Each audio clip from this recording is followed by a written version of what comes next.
You work so hard. You show up every day. You do what's expected of you. But deep down, you know the truth. One paycheck shouldn't decide how your life turns out.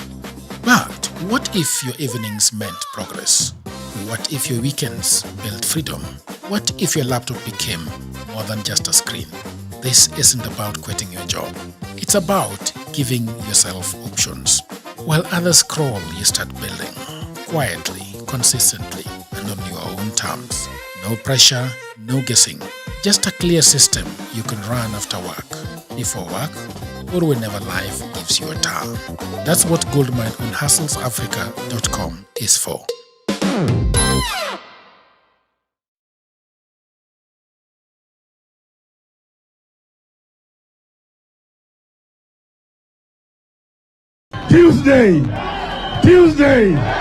Tuesday. Haikuzo makasi ni watafute uongozi pamoja wasitafute. Kweli una maana gani? Una maana wewe ni binadamu ya mavi ya kuku. Mashamba yetu harambe. Nguruwe kujikanga na mafuta yake na Afrika itakwisha.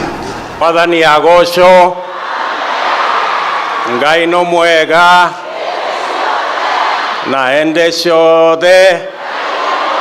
Wakati hiyo ilikuwa ukisema ngwe ndani ngwe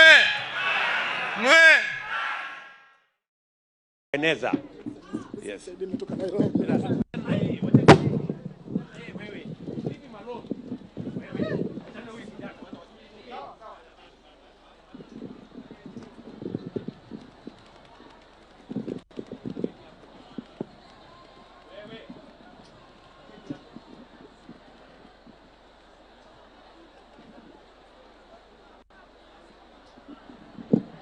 Asante sana.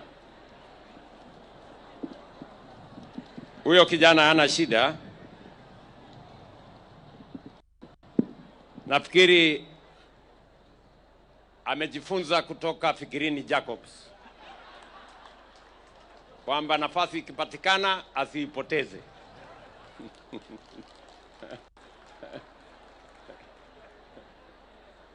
So huyo kijana wachana yeye nitamshughulikia baadaye. Huyo ni kijana mzuri. Yeye anatafuta pia bahati yake.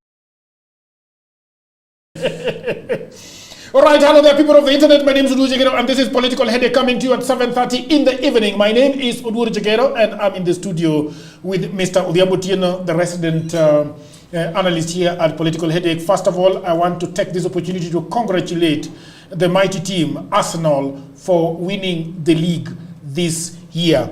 It is 22 years since Arsenal last touched a Premier League cup. And today, Kenyans are pouring in the streets. People around the world are pouring in the streets for good reasons. We want to say congratulations to Arsenal because that is what we need.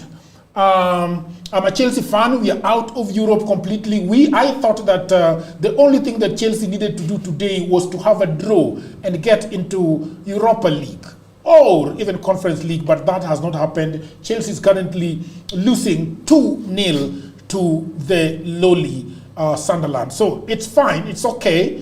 I will go back to politics because that is where I want to derive pleasure and sympathy today. I am also having Mr. Kishoyan Yes. in the studio. We are going to be talking about a lot of things today. Look, I am a student of AI. I learn about it. I use it every day. I do a lot of things with it. And so when the government is asking for 2.7 billion Kenya shillings for them to use AI, to use it on AI, and what they actually calling sentiment analysis, I am a bit taken aback. I don't know. And when the gentleman appeared before the committee, he was a bit wishy-washy. He's talking about misinformation. He's talking about corporate, I don't know what. He's not talking about what I need to hear as a concerned citizen, especially somebody who is creating content around politics. And so I want to welcome Mr. Odhiambo Otieno. How are you doing, my brother? I'm amazing as usual. Well, you don't know about Arsenal, right? No, I don't watch football. I don't do football. I don't do any form of sports. Okay. Yeah. You don't even do the I'm looking forward to having a successful Golf hobby. Golf training. When I'm 40. When you're 40. That is in 10 years, or how many years? No, that is in 7. In about 5. In about 5 years. So you're 35 now. Yeah. Not yet, but in about 5. Before that, okay. Between my age and 40 is 5 years, but it's not like the literal 5 years. Okay. My mental age, that is. Yeah, people of the internet, I would like us to know if we have our sound is okay. Our sound is good. Our sound is very, very, very good. All right, Mr. Kish, how are you doing? I'm good. What do you think about the political temperature? By the way, which team do you support? I support Manchester United. Manchester United has done really well. We have done really well under Michael Carrick. I think that's why he's been given a permanent job in the extension. Yeah. And since he has won more games more than Amorim, and he has actually played few games than him, but he has won more than him in an entire season. Yeah. So it means that he's a man of, he can be given a chance next season. Next season is going to be very competitive. But my problem is that you've decided to give him only 10 years. I see paranoia. I see a little bit of, you are not sure about Carrick as Manchester United. No, you know, when you are given an interim job, you have to prove yourself first for the real job. But he has already proved himself. He's the only one who has actually beaten this other team. What is the team? Brighton. I'm laying the basis. Okay. So if you are given something on interim basis, you have to prove yourself for the real job. Because you have to produce results, you have to show that you are capable, you have to show the confidence, and you must actually give the fans confidence in that line of football. Okay. So he has really proved that. And now he has made the entire technical bench to really see that he can do that job. But I cannot really say that, you know, after you're given the job, we have so many coaches who've done that and they have been given the actual job, but on performance, they do well for the first 2 years, and then so we're waiting to see. Okay. Next season is gonna be. What do you think about Arsenal winning the Premier League? They have really tried. As a Manchester United fan, they have really tried. I have been beaten severally by my fans just because I've been saying that let Arsenal for the first time win the league. And the person the Bournemouth player who scored for Manchester City to assure them that they are going to win the league was actually Trupi Jr. And Trupi Jr. is wearing a jersey 22. And it is after those 22 years that Arsenal are now winning their trophy. So if it's your time, it's your time. No matter who God uses anybody to ensure that it is your time. So congratulations, Arsenal, and I still support them for the UEFA Champions League. That one I can say unapologetically. I still support them because for 4 years they have really shown. And mtu akijituma. I want to give you an opportunity to tell people of the internet who you are, why you are here on this table. I mean, right? What the people of the internet would like to social proof you. Who the hell are you? So it doesn't become an NIS agent. Yes. For the people of the internet, my name is Kishoyan Kelvin. Okay. I am a communication consultant. Okay. I am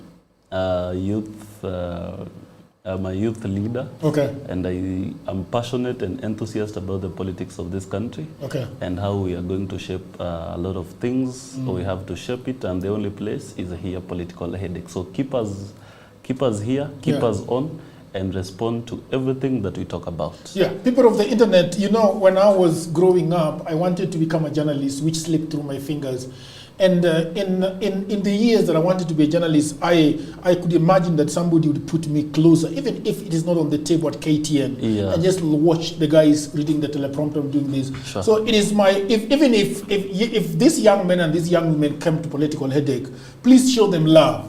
They might not come here as mature as you might want, like Udiabutino. They might not come here as mature as Joachim Simiyu or Mundalo, but they are here to learn the trade and to make sure that we give. Because people are always saying you are the leaders of tomorrow, but you must start when you are young. You must start from a So welcome very much. The world loves you. Thank you so much, Jagero. And so let's talk about the issue of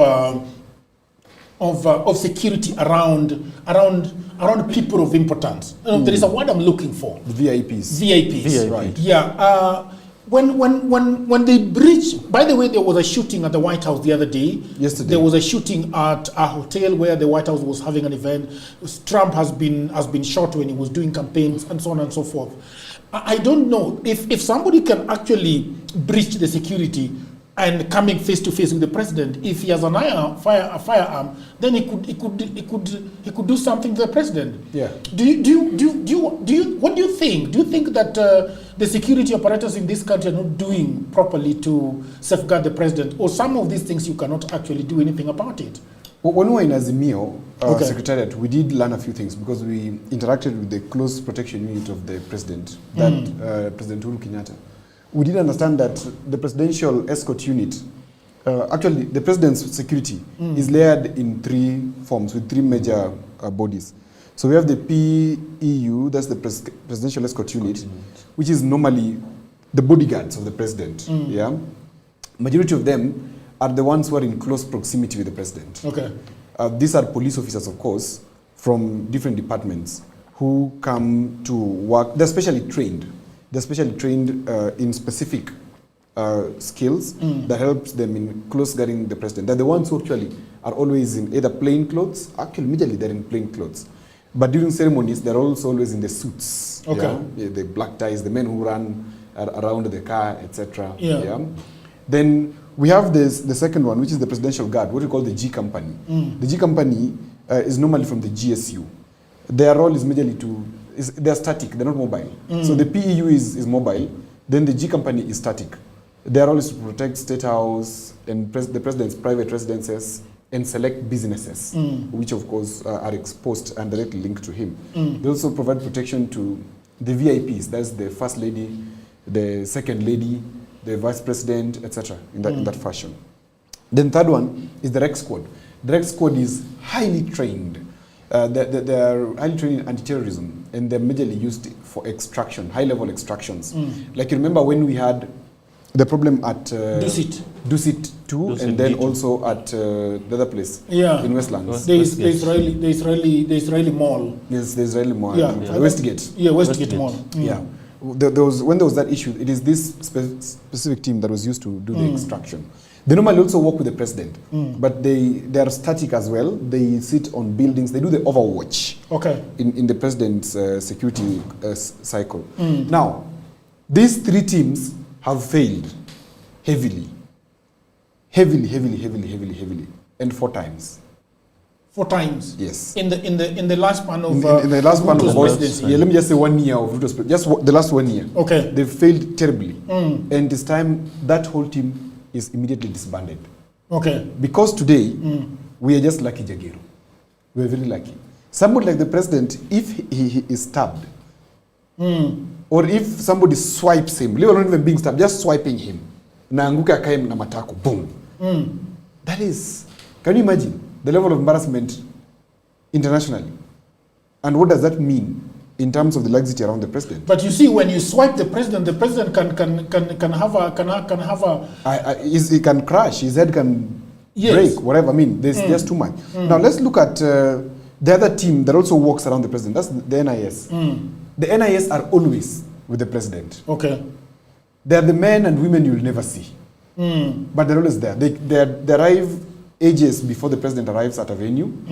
They sweep the area, they monitor the political sentiment. They basically understand what is the tension. They even rate in terms of yellow, green, and red. Okay. The tension level. That's why the president sometimes wanted to go somewhere, then you find that he's not going. He sends instead the deputy president. Okay. It's not that because he's busy, it's because of security advisory that is given by the NIS. The NIS is also always with the president at the venue. Their role is to think in the crowd and to map out the dangerous people. Some NIS officers are armed. Most of them are not, because their role is to collect information. They have a unit which is armed, of course, but most of them are not. Most of them operate like journalists. Okay. Because journalists can access anywhere. So actually quite a number of journalists that I know are NIS people. Okay. Now, that said, let's look at the rings of protection, or what we call the cordons. Okay. Because then you must understand, even in the US, there's the cordons of protection. So we have the immediate ring, or what I call the inner cordon. Okay. The one that works with the president. Like, the one that's most visible is when the president is arriving at an event, Okay. especially at national holidays. You always see them with the coats. Wakishika koti hivi wakikimbia kando ya gari ya president. That's the inner cordon. But they're not the only one. There's also an expanded inner cordon, which occupies where he sits at the dais. The person who sits behind the president during national events is either these three people. One, there's this ADD camp. That man is not a bodyguard. The person people think is a bodyguard, the military guy, he's not a bodyguard. Who is he? He's an ADD camp. An ADD camp is a military officer of a senior level that links the president with the military. And his main role is to aid the president in terms of helping him with carrying his documents, the sensitive documents. The body man. He's not the body man. This is an ADD camp. ADD camp is so high above. This is a senior military officer. Brigadier. Yeah, actually it's brigadier plus. Yeah, and above. And above. A private cannot be an ADD camp. Remember, Uhuru's ADD camp later on went ahead to be the head of the army. Oh, really? Yes. Yes. This is a very senior person. So his role is not to be a bodyguard, but people call him bodyguard. That is why when you see him running to the stage, it's an embarrassment even to the military. This is not a person who should be running around. In this case? In this case, this is a man who, yes, everybody around the president, even photographers, everybody, the first training we were given is that everybody falls into the security line first. So you must be trained on how to fish out for dangerous people. So myself as a by looking at them? Yeah, I know how to identify somebody who's dangerous. I just walk into a group and listen. So like, psychologically, yes. you perceive that you can actually see that this guy is about to go in motion. Yes, it's very easy. That's why those who are jittery and standing and sitting, they're not orderly. Yeah. They're always picked out very fast. So they're jittery, they're anxious. Yeah, they're anxious. You see them, they're taking glances. Okay. So if you look at the presidential cordon in the outer circle, because I've said about the inner circle, Yes. there's a middle circle, but there's the outer circle. The outer circle, they're the normal police. They always be facing the crowd. They don't face the president. Actually, they always give their back to the president. Yeah. Their role is to communicate with the ones who are in the intelligence people who are in the crowds. There is the way that they signal them, and you know, hapa kuna danger. Yeah. And how do they speak? Perhaps that's the most interesting bit. Of course, there is hand signals. They use even their eyes just to communicate. They can signal using their eyes. But most importantly, there is the talkback system, which they hold kwa nguo, hapa kwa mkono. They just press it and they talk back. So you always see them doing this. When they do this, they're talking back to whoever is there. Now there's very advanced earpieces, which they just. But the earpieces would not be good for the other ring, because then they can be picked out. They can especially for ear. They can be picked out, but remember the president comes to the jammer. Okay. Whenever the president is moving in a convoy, there's always this specific car that has very many aerials. Yeah. That's a jammer. The one that jams cell phone signals. It jams cell phone signals and select signals as well, because they're the only signal. It selects signals. Select signals. So it can also open particular lines. Okay? Yeah. And the main reason as to why it moves in that fashion is to protect the convoy from network-enabled detonations. Network-enabled detonations. Yes. So if something is buried underneath the soil, exactly, and somebody is some 500 meters and wants and to time to call the device so that it triggers it. So that it detonates. Okay. So this cell phone jammer helps in blocking that network. That's why whenever a president is somewhere, your calls will mainly never go through. Very, very bad. Yes. It's because of that machine. It's for his security. The president is a very huge person. It can be messed up very easily. So then there's that inner cordon. Then we have the middle cordon. Now the middle cordon, these are the venue and tactical security people. Their role is to always protect the venue, sweep. They're the ones with the dogs, you know. They're the ones they're always in uniform. Then we have the outer cordon, of course, I've talked about it. The ones who are in the crowd and the traffic control. The main one in this case of President Ruto, which is a big fail, is the inner cordon. Where the president is seated, or where the president is standing, it must be cordoned off completely. The president is not somebody who is a commoner. Whether we like him or hate him, that is the fact. He must be cordoned off. And at times it looks mean that the president is kept away from the people. It's for a reason. So when these fellows run from the crowd to the podium and touch touch the president, touch Jagiro. That's too bad. Touch is immense. Touch, you can have another agent. You can have polonium on your hand, on your finger. You just need to tap on the neck, and it starts reacting with the president. He's gone. Touch. I've seen IG Kanja say that there is restructuring and investigation. Completely. Those guys should be, by now they should be in the cells. All of them. Do you know today, if an MP, and a common MP, these MPs, if a common MP is hurt at a rally or at an event, before they investigate you as the bodyguard, you're first going to cell. You're first arrested. So by now I expect all this presidential whatever should be in the cells. Like the case of Amandovere. Yes, should be in the cell. Because collision is possible. With whatever is going on with President Ruto in this country, we know collision is possible. And 4 times is too many times. 4 times is too many times. Too many times. Because today, what we've seen in Kilifi, in Bamba, where Fikirin Jacobs was doing his homecoming, too bad. And what he's saying is very true. You find in most of the presidential functions, you'll find that the distance between the presidential dais and the tent where the congregation is some meters away. So you'll find that by the time someone can make a move from the congregation to the dais, then in the middle there, then the security intervenes. It has happened, as he says, 4 times. There's one time when the president had a rally, a Nyota function in Mombasa. Was it Wajir, where there was an it happened MC twice. aspirant? It happened twice in Mombasa and in Wajir. Yeah. And in Wajir is when it caused and sparked a lot of reactions. Even the chief was called off, and they said that we have to, arrest this person, see what the intention could be, and at least get the intelligence why this person The actually. The NIS is failing on this one. You see, so NIS it is not happening the first time, and before you even say that you investigate that person, what if the action could have led to something bad before you even investigate? Because you cannot investigate something that is causing harm. It has already done it. So your investigation can be, I was reading on the newspaper, New York Times, that the reason why whenever there is a breach, the president has to be evacuated, to be taken away, is so that he can be evaluated health-wise. Of course. Yeah. So, but then why is it that our president is not never taken away to be evaluated? And that's what I'm saying. There's a complete failure here. Because that touch that man did today, that touch is too bad. That's why even shaking, have you ever realized that when the president, in America for example, when the president wants to shake hands, there's a bodyguard who is always, I don't know if that camera will pick when I'm studying. There's a bodyguard who is always slapping your hand. The president, before he shakes, they slap your hand. Literally. To take it away. Yes. Touching the president is too bad, Jagiro. You cannot touch. Why do you touch the president? But the president is bringing his hand. Why is he bringing his hand? He's not allowed, he knows. He knows. He's not allowed to greet.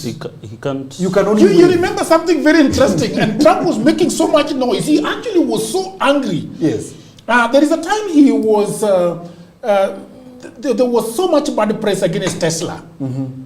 And the president wanted to drive the Tesla. Yes. And the FBI completely refused. He's not allowed. In fact, they never wanted him to get into that Tesla, number one. Exactly. Number two, yes, when he refused that he has to get to the Tesla, yes, they refused that he cannot drive it. Exactly. All right? Exactly. And even then, even when there was a breach in the other hotel the other day, yes, he wanted to stay on for the event. He was told no. But he had to leave and go back to the hotel for health evaluation. Yes. So it's very, very interesting. Remember in the security circle, especially the PEU, the Presidential Escort Unit, their roles are only 2. To protect and evacuate. Okay? So guard and evacuate. Whenever there's a threat, tap, the next thing, the protocol is clear. Remove the president from the scene first of all. There's nothing else that we're discussing. Once you remove him, you evaluate the situation after the principal, there is always called the principal, after the principal is out of the scene, far away. And the reason why health evaluation is important, Jagero, is that there's something called biological war. We have chemical war. We've seen in Russia, especially Russia, yes, where they use poison, nerve agents, to disable the leaders of opposition, etc. These nerve agents can also be used against the president. There was one popular movie, I don't know whether you watched it, it's called The Journalist, it was trying to portray how a journalist could be used to eliminate the North Korea president, Kim Jong-un. And they're talking about how to pass another agent through a greeting. Yes. And that is a waking call. Because what if, on that fabric, that gentleman, because do you know the air that the president breathes in America is actually cleaned? If you Google, you'll find out the state White House. Its air is clean. It's cleaned. The car where the president drives is cleaned. That is why in that vehicle they're talking about, that Tesla, the president was not allowed to go in. And if he went in, he was not allowed to drive because wherever surface you touch can be used against you. Are you aware, for example, Jagero, that President Museveni never goes to any other loo? He travels with his loo. With his own loo. His shit is well taken care of. It is not exposed to the public. There is a specific unit within the protection unit of President Museveni that takes care of his... How do you call it? Yeah, that thing. He has a very big lorry that goes with him everywhere. Okay? Because, and someone like Kim Jong-un, for example, he's whatever, Is Minyaga. Yeah, his Minyaga is well kept. It is because if anybody gets access to his Minyaga, he can analyze his health situation. And see, this one is dying. This one is dying. They can even predict. They can even know how to do something to him, And when he's talking about the total failure of the presidential team, the security team, you saw how when the man had reached to the president, you saw even how the security was handling both this guy and the president. Yeah, it was they were like, it was like a push and pull between the president, the security, and this other guy. At least, for heaven's sake, that is not how the president should be handled. The first thing that they should do, I will demonstrate with him. Yes. The first thing you'll see them do, they're going to look here. I don't know if the camera is here. I don't know if the camera can see. Camera is here. The first thing they do, I want to show it clearly. Are we together? The first thing they'll do is this. They will hold the president with this arm and take his head down. The first thing. And evacuate him out of the scene. That's what, yes. The other subject is being dealt with, but there's a team specifically evacuating the president. Head down and moving out. And you even saw the mic was pulled away so that it can allow... It can allow that clearance. It can allow that clearance. It was so bad. So how they handled that situation, moving the president, they were like, it's a push and pull between the president and this guy. The president was not... The president was not leaving. What was going on? For those 2-3 minutes, 2-3 seconds, the president was not really comfortable. He was not comfortable. Because even when he was saying that wachana nae, he was really feeling something. I told you about wachana nae Raila. It was a coded one. For Raila, whenever you heard him saying, way, it meant beat. And those guys could injure. Once Raila said, way, that's a code. It is a signal. Some terms act as a signal for something to happen. Okay, let's talk about Ruto, confident of 2027 re-election. We have that video. Let's talk about Ruto. A lot of things. There is so much quiet within the Linda Wananchi team. There is a lot of quiet in the United Position. I don't know whether because Gachagua was away looking for some money in London. I don't know. Do you have that video?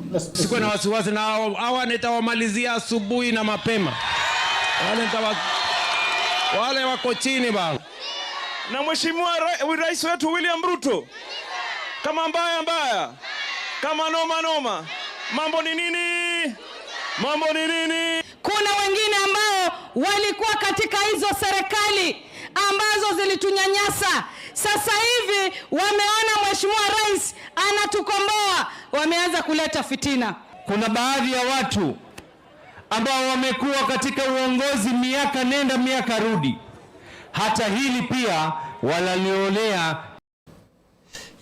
Ruto has been giving a lot of goodies at the coast. He flew from Azerbaijan, Baku, and all the way to Mombasa. I think tomorrow he's going to Tanzania. Congo Brazzaville. I believe he's going to Congo Brazzaville. Well, I don't know whether this is already information that but I had it from the grave. Maybe Ruto is going to That is why you have a 7-minute delay. We cut it out. But anyway, we are talking about Ruto and 2027. I want to start with this gentleman. Yes. What do you think about Ruto as a Gen Z, right? How old are you, by the way? Possibly less than 25. Possibly less than 25. You're less than 25. I'm less than 25. So 23? 23, yeah. 23? Yeah. You are a Masai, you don't know. When Masai, they don't register. It's not that I don't know. Yeah. I want to give you some, okay. some benefit. All right. of doubt. What is as a Gen Z? What are your feelings about Ruto, by the way?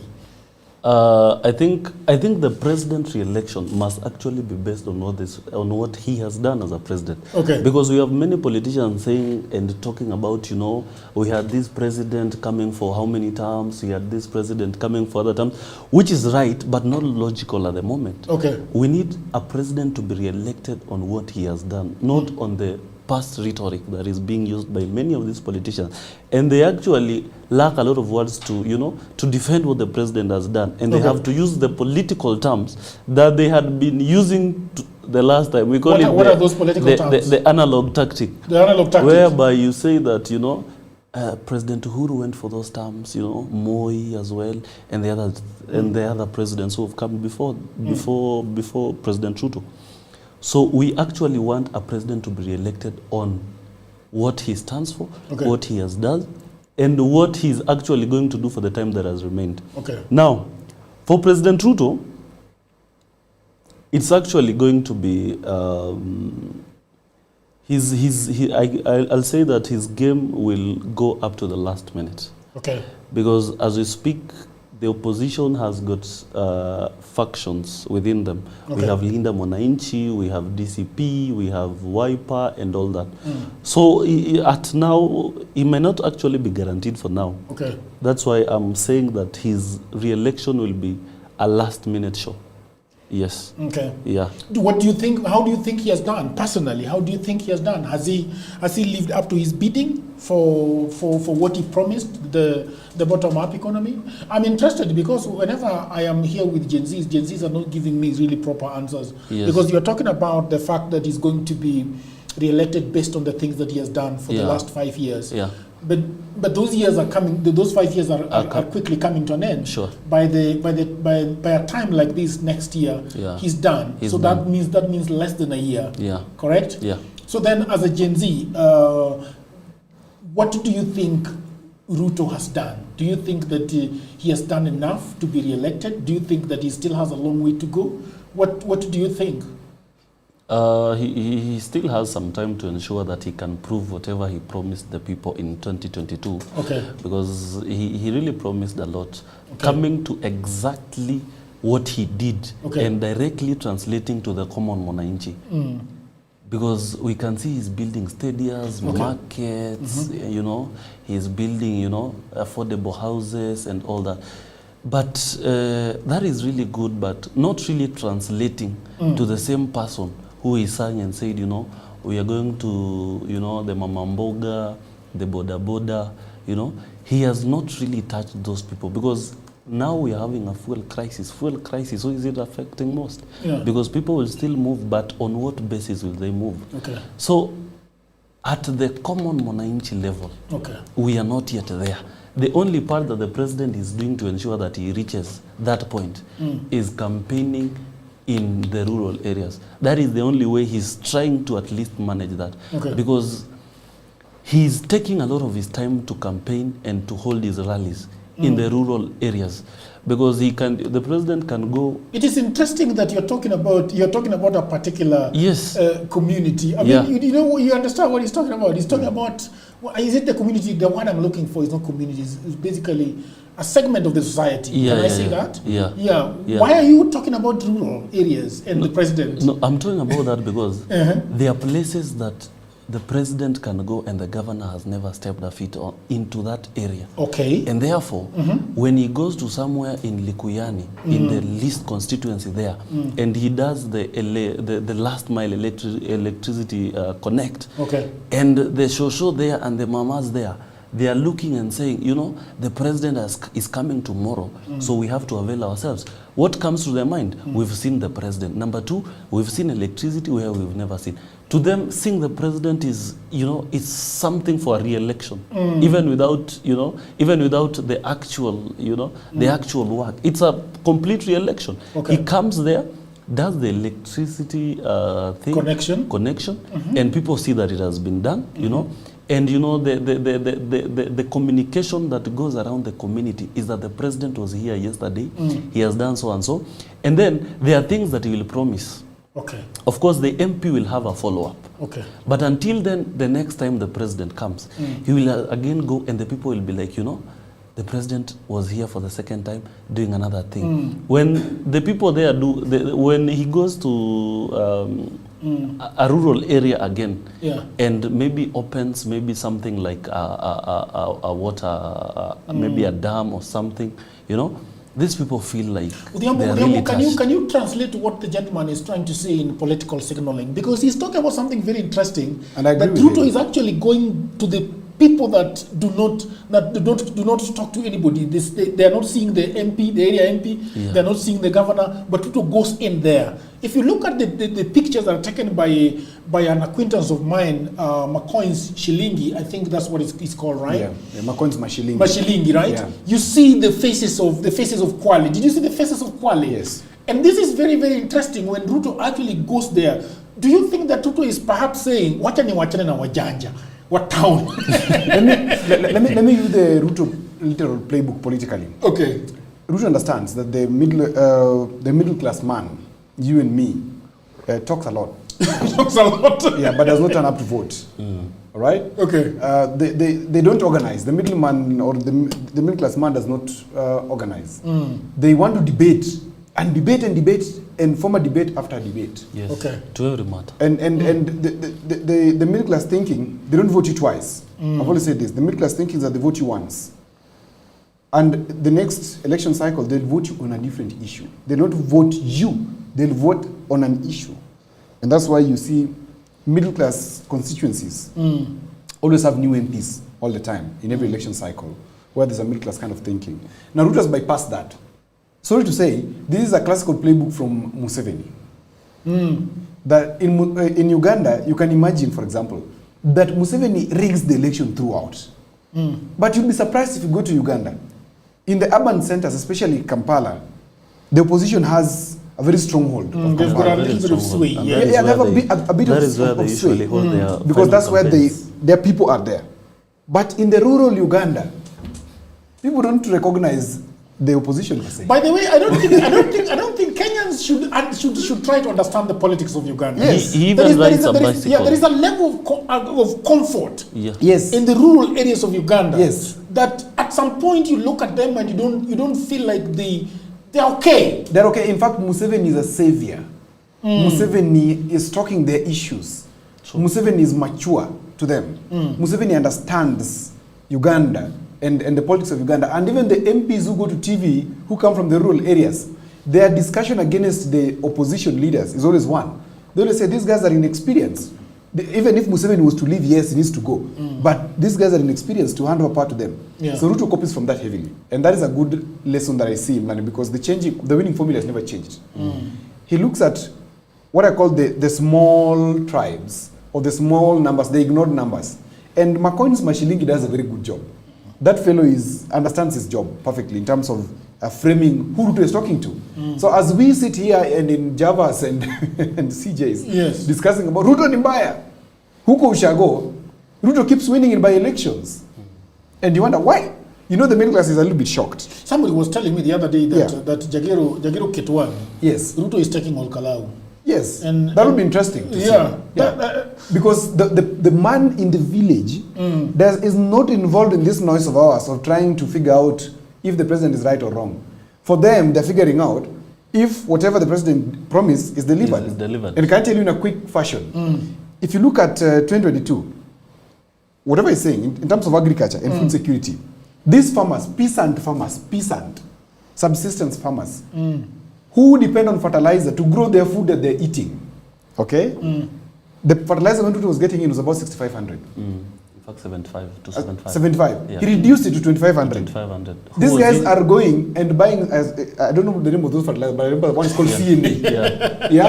They're buying they sound like chemistry. It's actually metals. It's actually the homologous series. Yeah. So they buy these things at 2,500. Do you think you can tell this fellow anything? It's tough. It's tough because this fellow buys his fertilizer and he uses it and he knows that it is Ruto who has given him this fertilizer. I've talked about coffee share fund here for a long time. Where does this money go? To that farmer. Talk about the sugar industry today. Muhoroni, wapi, Nzoia, Sony Sugar, wapi. As middle class, we're about, the president has leased these factories to Waindi, he's stealing from us, etc. But to that fellow... For them, they are seeing real work. They're seeing real work. Yeah. The machine is up and doing what? and running once again. There is grinding going on. The line was telling me the smell of sugar. Yeah, the smell of, yeah. And there's a time... It smells so bad, by the way. There's a time they increase the price of sugar per ton. Yes. And who feels that weight? It's that person. It's that farmer. However, how the small margin is. Yes. The person in the village looks There's at hope. that as a big difference. You know, if you go to Sony Sugar or Muhoroni, and the factory is silent, yes, it is not working. It is hopelessness. But when it is grinding and they can see smoke and that bad smell, there is hope.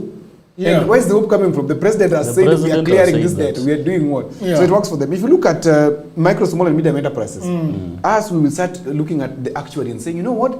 This Fuliza, not Fuliza, how do you call it? The stuff. No, not the Hustler. The Hustler fund. Hustler fund. Hustler, it's a waste of money. The president is giving 500, 2,000, now in Nyota, 22, useless. That's middle class thinking. Okay, that's middle class thinking. Yes, okay. The people there, school fees is 13,000, you 7,000. You give him 22. What do you mean, Jagir? 22,000. That is too huge. In a public school, that has because for me to start my small kiosk that I'm selling unga and oil, fast moving consumer goods, and bread, I only need about 10,000. I have the shop. The shop is my house. People come to buy from my house. I got a boost of 10,000. Of 10,000. Huge money. So many people are very happy at home. For us, we're still saying, 22 ni kidogo. And that 500 Jagero Hustler fund, in a public school, it pays for an exam for an entire term. Yes. So the effect is big there. The question I want to ask you, do you think really Ruto really cares if people return the Hustler fund? No, it doesn't. No, it doesn't. Because the risk was calculated before it was done. Before it was executed. Yeah, it was already calculated. They knew that this money, of course, the rate of return will be low, and that's why they took it scientifically that the more you return or the more you repay, the higher your limit goes. So your limit goes. It was anchored on discipline. Okay. Yeah. All right. If you talk, just a minute. Just don't cut him. If you talk about if you talk about affordable housing and settlement, perhaps this is where Ruto has succeeded. Yes. Of course, to us the middle class again, we're saying, nani atanunua nyumba, you know. For them, they're being told, pata pesa kidogo later. They've even being assisted. If we assist you kidogo, unapata kanyumba hapa pale. Now, if you go to universal health coverage, Harambe's for help have drastically reduced. Jagger, I don't know what was the last time you were invited into a health Harambe. What you Ushago. To them, that thing is working. They're going to hospital, they're being treated. For some of them, of course, there's a question here and there. But largely, it is working. So, bypassing the middle class and going to talk to Mtu Ushago is very important. Lastly, you remember in, I don't know, there's Kakamega. Yes. Or somewhere, where the president went to a kinyozi. Yes. A local kinyozi. It was a Kakamega. It was Kakamega. Yes. A local kinyozi. I would never imagine a president going to that type of a kinyozi. But somebody was saying that the kinyozi was an of course, conspiracy theories. Conspiracy theories are always there. The president goes to this kinyozi. Okay. And he talks to this gentleman. One-on-one. One-on-one, and like a fellow human being, and ministers are outside there. Yeah. And talking to him, he's asking him, biashara yako ni aje? And the gentleman talks and he asks, unataka tukusaidiaje? And the gentleman says, mkuu mimi ukinipatia tu machine ya kunyoa. Yeah. You know, machine. He talked about a machine and getting to a new place. Yes. And the president, alimuliza, how much is machine ya kunyoa nini? The whole thing was coming to 45,000. And he gave him 100,000. Cash. Yes. Ali nini namna hii? Si yule mtu wake yako nayo. Yule mtu wake yako hapo. Anasema wewe kuja. So you see. Okay, but then the question that I want to ask you. Yes. So that we don't look like we are one timing of tunapiga inchi for President Ruto. How then does Gachagua and co counter this? They only have one option. To inspire the anger and hate. Wao lazima wakuwe hateful. Yeah. Without hate, there's nothing. Because they can't love. What love? Even for Ruto to become president, he had to inspire anger. Yeah, himself. Anger is very strong. So you must mobilize anger. They have to counter. All right, let's welcome the people of the internet. Kevin Owaga saying, hello, people of the internet. Jambu, Wood County, Jagero on 00, watching from Lusail, city of Qatar. Thank you very much and welcome to the program. Benson is saying, first person around the fireplace from Olembo Boys. Thank you very much.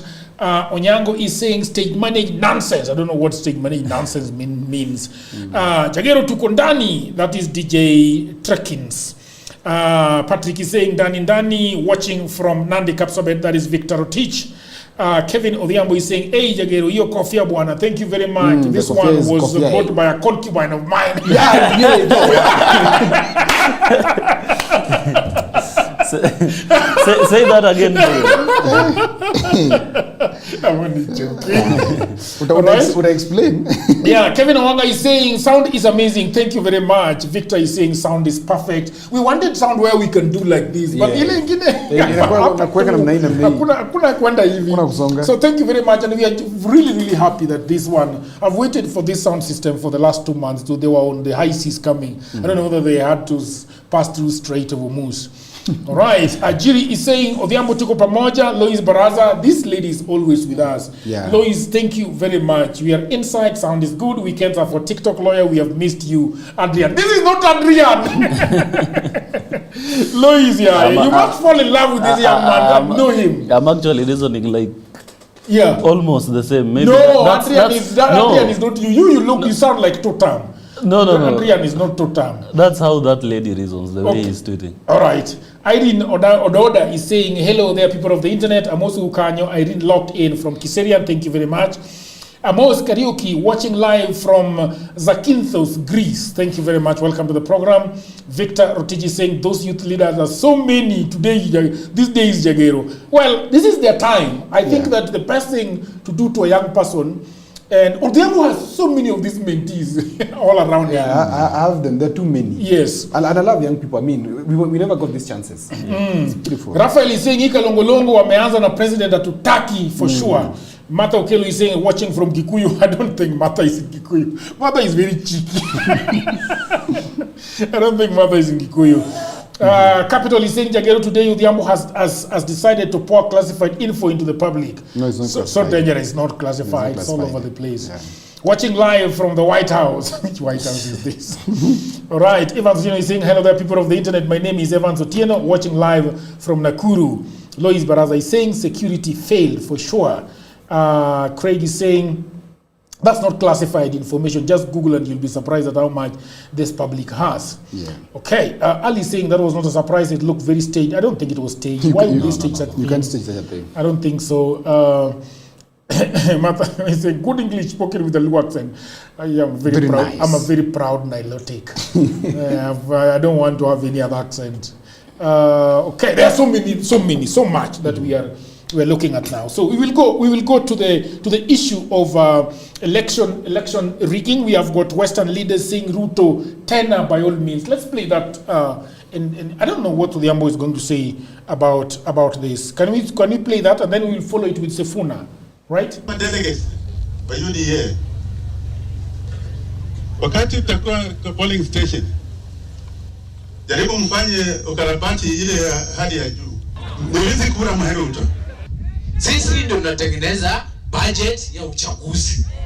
Sisi ndio tunalipa IEBC pesa. Sisi ndio tunalipa commissioners pesa. Ruto ndio mwenye hiyo budget.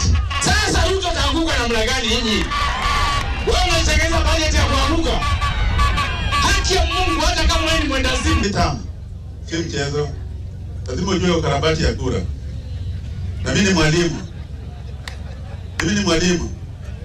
Tajua vile ya kufundisha wengine, vile ya kufanya hiyo kazi. Sawa? Hapa Uganda, Museveni ashaanguka kura. Na ukiangalia intelligence ya Museveni, angalia intelligence ya William Ruto. Nani waya inasoma juu? Sasa wewe hata kama huna akili, angalia intelligence ya huyu Mama Suluhu. Na angalia intelligence ya William Samoei Ruto. Gani intelligence iko juu? Sasa Mama Suluhu akishinda na 97%, sisi hapa Kenya tutashinda na 100%. Tunaenda kwa upinzani, hakuna kitu huko. Wale wako kwa upinzani wanataka kuja kwa serikali. Sisi tuko tayari kwa serikali. Sasa utakuwa unatafuta nini? Because of the pain that the Kenyans have gone through, IBC had better know that if it plays around, it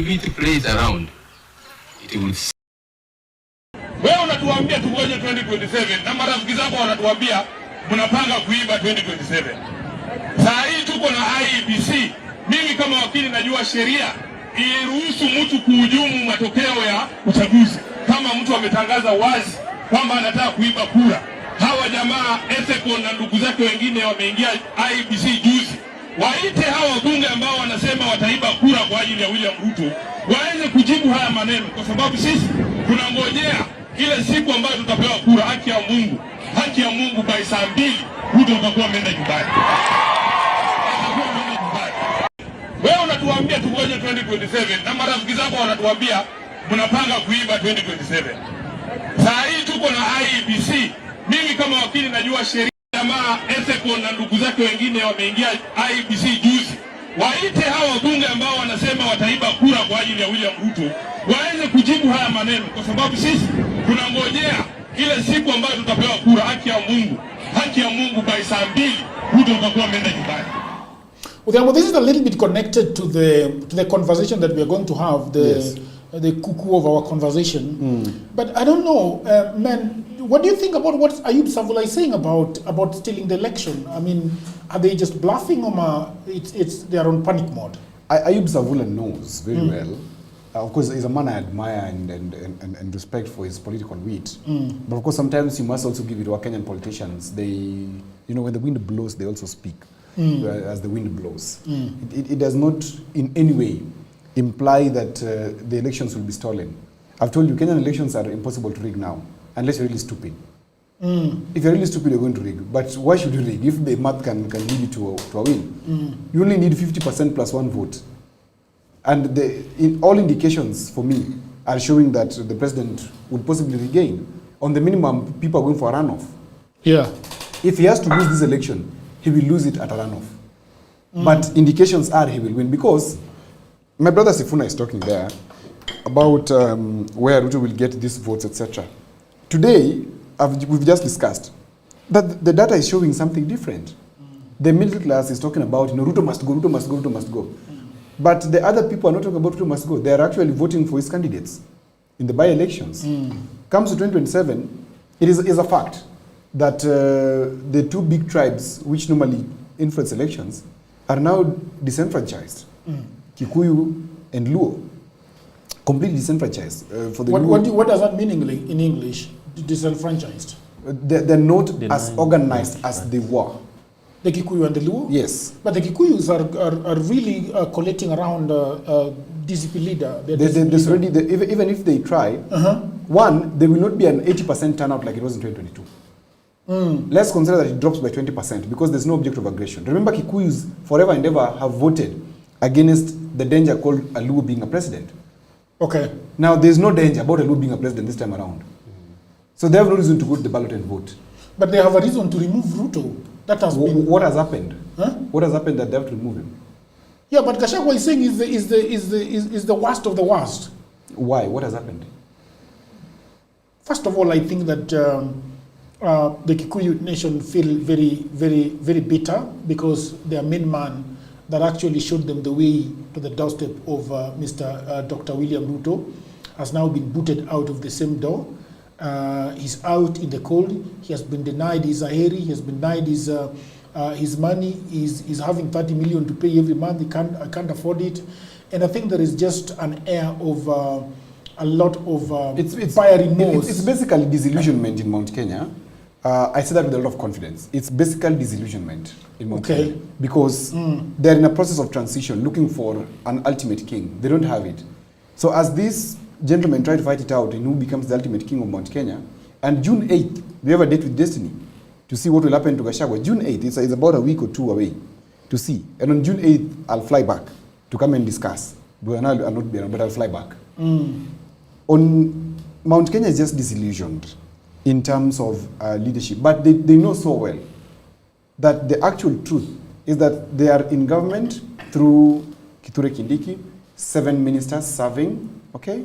And many more positions, senior positions, which they hold. Yeah. Kamau Thuge, I don't know whether he's a Kalenjin. I know he's a Kikuyu. He's the head of, is the PS for Treasury. Yeah. Okay? Mary Mudhoni is the PS for health services. And many more, which we can list. The list is endless. They have too many people in key positions in this country. So it is just misinformation and propaganda that is loud there. No, but I don't know why you confuse that with the Kikuyu people. I don't know why you... I'm looking at Mount Kenya as a whole. Yeah, but then we have the Kikuyu community, and then we have the few that are in Ruto's government. And I don't know why you can't differentiate the two. I can differentiate the two clearly. That's what I'm saying. Yeah, because that the Kikuyus are... Are you saying that if the Kikuyus did not are embittered against Dr. William Ruto, then the 7 and the few shouldn't be in government? I don't know. Why are you saying that? Well, that is your interpretation. But what I'm saying is, these people are in government.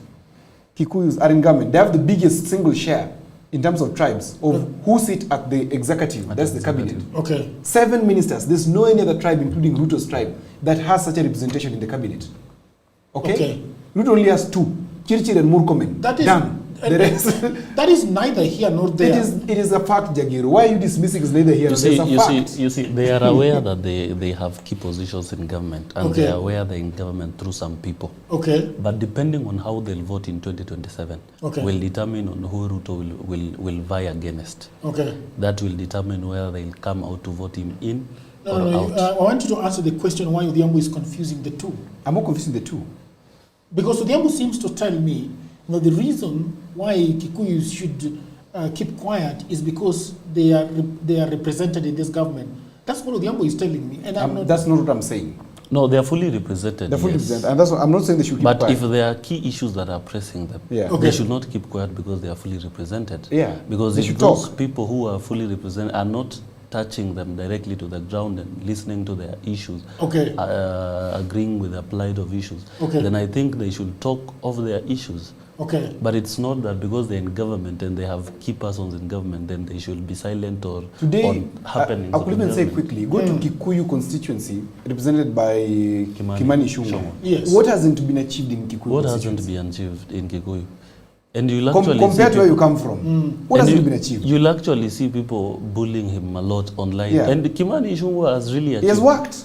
Kimani Ichung'wah, the road network in Kikuyu is even going up to someone's house, Jagero. If you see the interchange at Gitaru, it is a change plan for how affordable housing coming up at the horizon of the interchange. And if you see the schools there, everything is just, he has achieved. You remember the second time he was being voted in, he wasn't around. But you think he's not going back? If as an MP? Because Gachagua has poison on the ground. He might not vie. He might not vie. Yes. And actually he has achieved everything as a member of parliament. Being a member of parliament thrice. In the second term, he was budget chair. Now he's the majority leader. What does he want again to achieve in parliament? He has achieved absolutely everything. People are trying to I don't think he'll vie. People are trying to threaten people. He won't vie. Not to that they're going to punish him at the ballot. Kimani Ichung'wah, even if he decided to resign from parliament today, that guy has achieved. He has achieved everything. Technically. The only reason why he would be there or why he would want to come back is because he thinks he can do better, but I think he has done the best. Go to Ndindi Nyoro's constituency. Yes. Kiharu. Go to Murang'a largely. You can start driving from the edge of Murang'a to the end of Murang'a without meeting a pothole. Without meeting a pothole or necessarily. Look at so what do you think the Mount Kenya is paced? Disillusionment. No, I'm asking this Gen Z. I think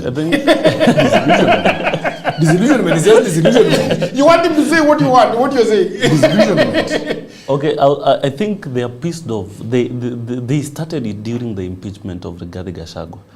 And I think they feel that the political vigor, the direct representation of what Gachagua had and what Kithure Kindiki is having right now are two different things. Maybe that's how largely they feel that they are pissed off, irrespective of the numbers they're having in government. I think that was where everything started. Yeah. Yes. Okay. That is that. Martha is saying I live in Kikuyu for real. I don't believe you, Martha.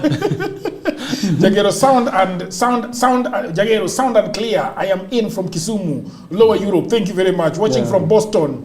Kazi Mzuri, keep up the discussion, Jagero. Thank you very, very, very much. That is Jay Kagoso. Where is Jadiel? Jadiel is currently on holiday. I don't know where, but he will soon come here. Love the show, watching in from Somalia. Tuned in, Jagero. That is Agutu Ogembo. Elijah Sang is love the show, watching from Somalia. I don't know whether it was Somaliland or Somali Mogadishu. Lois is saying, and unfortunately, watu wa Kizungu mingi, we don't vote, and that's how Ruto will come back, and he will make sure that he exactly votes to their polling station to ensure their last vote. Okay, let's talk about the real issue, the reason why we are here today. Mr. Odhiambo. Yes. There is something happening here that we need to talk about, and it is for me as a student of AI, inanisumbua sana. Now, the State Department for Broadcasting and Telecommunication has asked the National Assembly's ICT Committee for an additional, meaning that they have already been given some money. Yeah. They are asking for an additional 2.7 billion in the 2026-2027 budget. And the headline item is 400 million for AI software that performs social media sentiment analysis. The rest funds a new national communication center. So they're sort of ones a black ops. Fanya kazi yako. Do your work. Customer relations software, salaries at KBC, the Kenya News Agency, and so on and so forth. Okay, so this is what they are doing. They're trying to do. AI software for social media sentiment analysis. Department of Information is supposed to be given 400 million. So they are saying that is the stated purpose. The stated purpose is to counter disinformation, misinformation, and malinformation. Yeah. They are also requesting media and customer relations management software, National Government Contact Center modernization. They are asking for about 250 million. This is to improve customer relations and telecoms infrastructure. Very interesting. But they want to set up a national communication center. Set up an operationalization of the same at almost $1 billion, exactly 926 million, central hub to funnel, package, and disseminate government information. Those are very interesting ones. To do what? To funnel, package, and disseminate government information. Oh, that smells really bad. We have Kenya News Agency, KNA. KNA is a place I really love. Yes. But they want to give KNA about $1 billion too. Only 795 million operational continuity of the state news agency. I have no problem with this money, actually. Even me. Yeah. KNA is, as an intern, I interned in KNA. Yeah. KNA. I also interned at KNA. Oh, is that so? Yes, which was in the Nairobi office. Oh. Yeah. But I was not given a letter to intern. Oh. No. You just went in. I went and met a fellow Nylot, yes, who was the one in charge of the place. So a friend of mine who was with whom we were in college actually was interning there. And I used to accompany him a lot. And this guy sort of really loved the other guy, my friend. Yes. And he used to have a lot of time in his office. They always have time. KNA office has a lot of time. But the secretary was really pissed off with my friend. He just kept coming in and they will be there for like an hour or two, just talking. And the guy had a large room. Yes.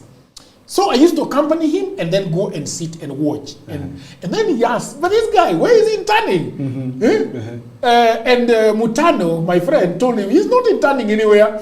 And then he said, he should intern here. Yeah. So you go to press conference with him. I want to tell you a beautiful story. Tell me. KNA. The way I got my press card is a very interesting story. So I wanted to desperately go for a UN conference at the UN headquarters. Yeah. And I already got an invite through Motano again. But we did not have a press card. Yeah. So we go to another Nilot Luo who was at the KNA. There's an office that gives press cards from the government. Yes, at KNA offices. Yes. Uchumi House. Yes, Uchumi House, exactly. Yes. So I went there and I told the lady that, you know what, we are the only people that have been invited as students to go and attend the conference. We don't have accreditation. But we do not have accreditation. Yes. And then the lady says, but you cannot have accreditation because you've not finished college. Yes. So they said no. And we came back the following day. And the lady is seeing us, hey, what's going on? They said, but we have to go to the press conference. Yes. So the lady gave us a press card. Yes. Without 2. Yes. Okay. So now Mutano was a friend of a journalist at Standard. Yes. And he was using Yahoo.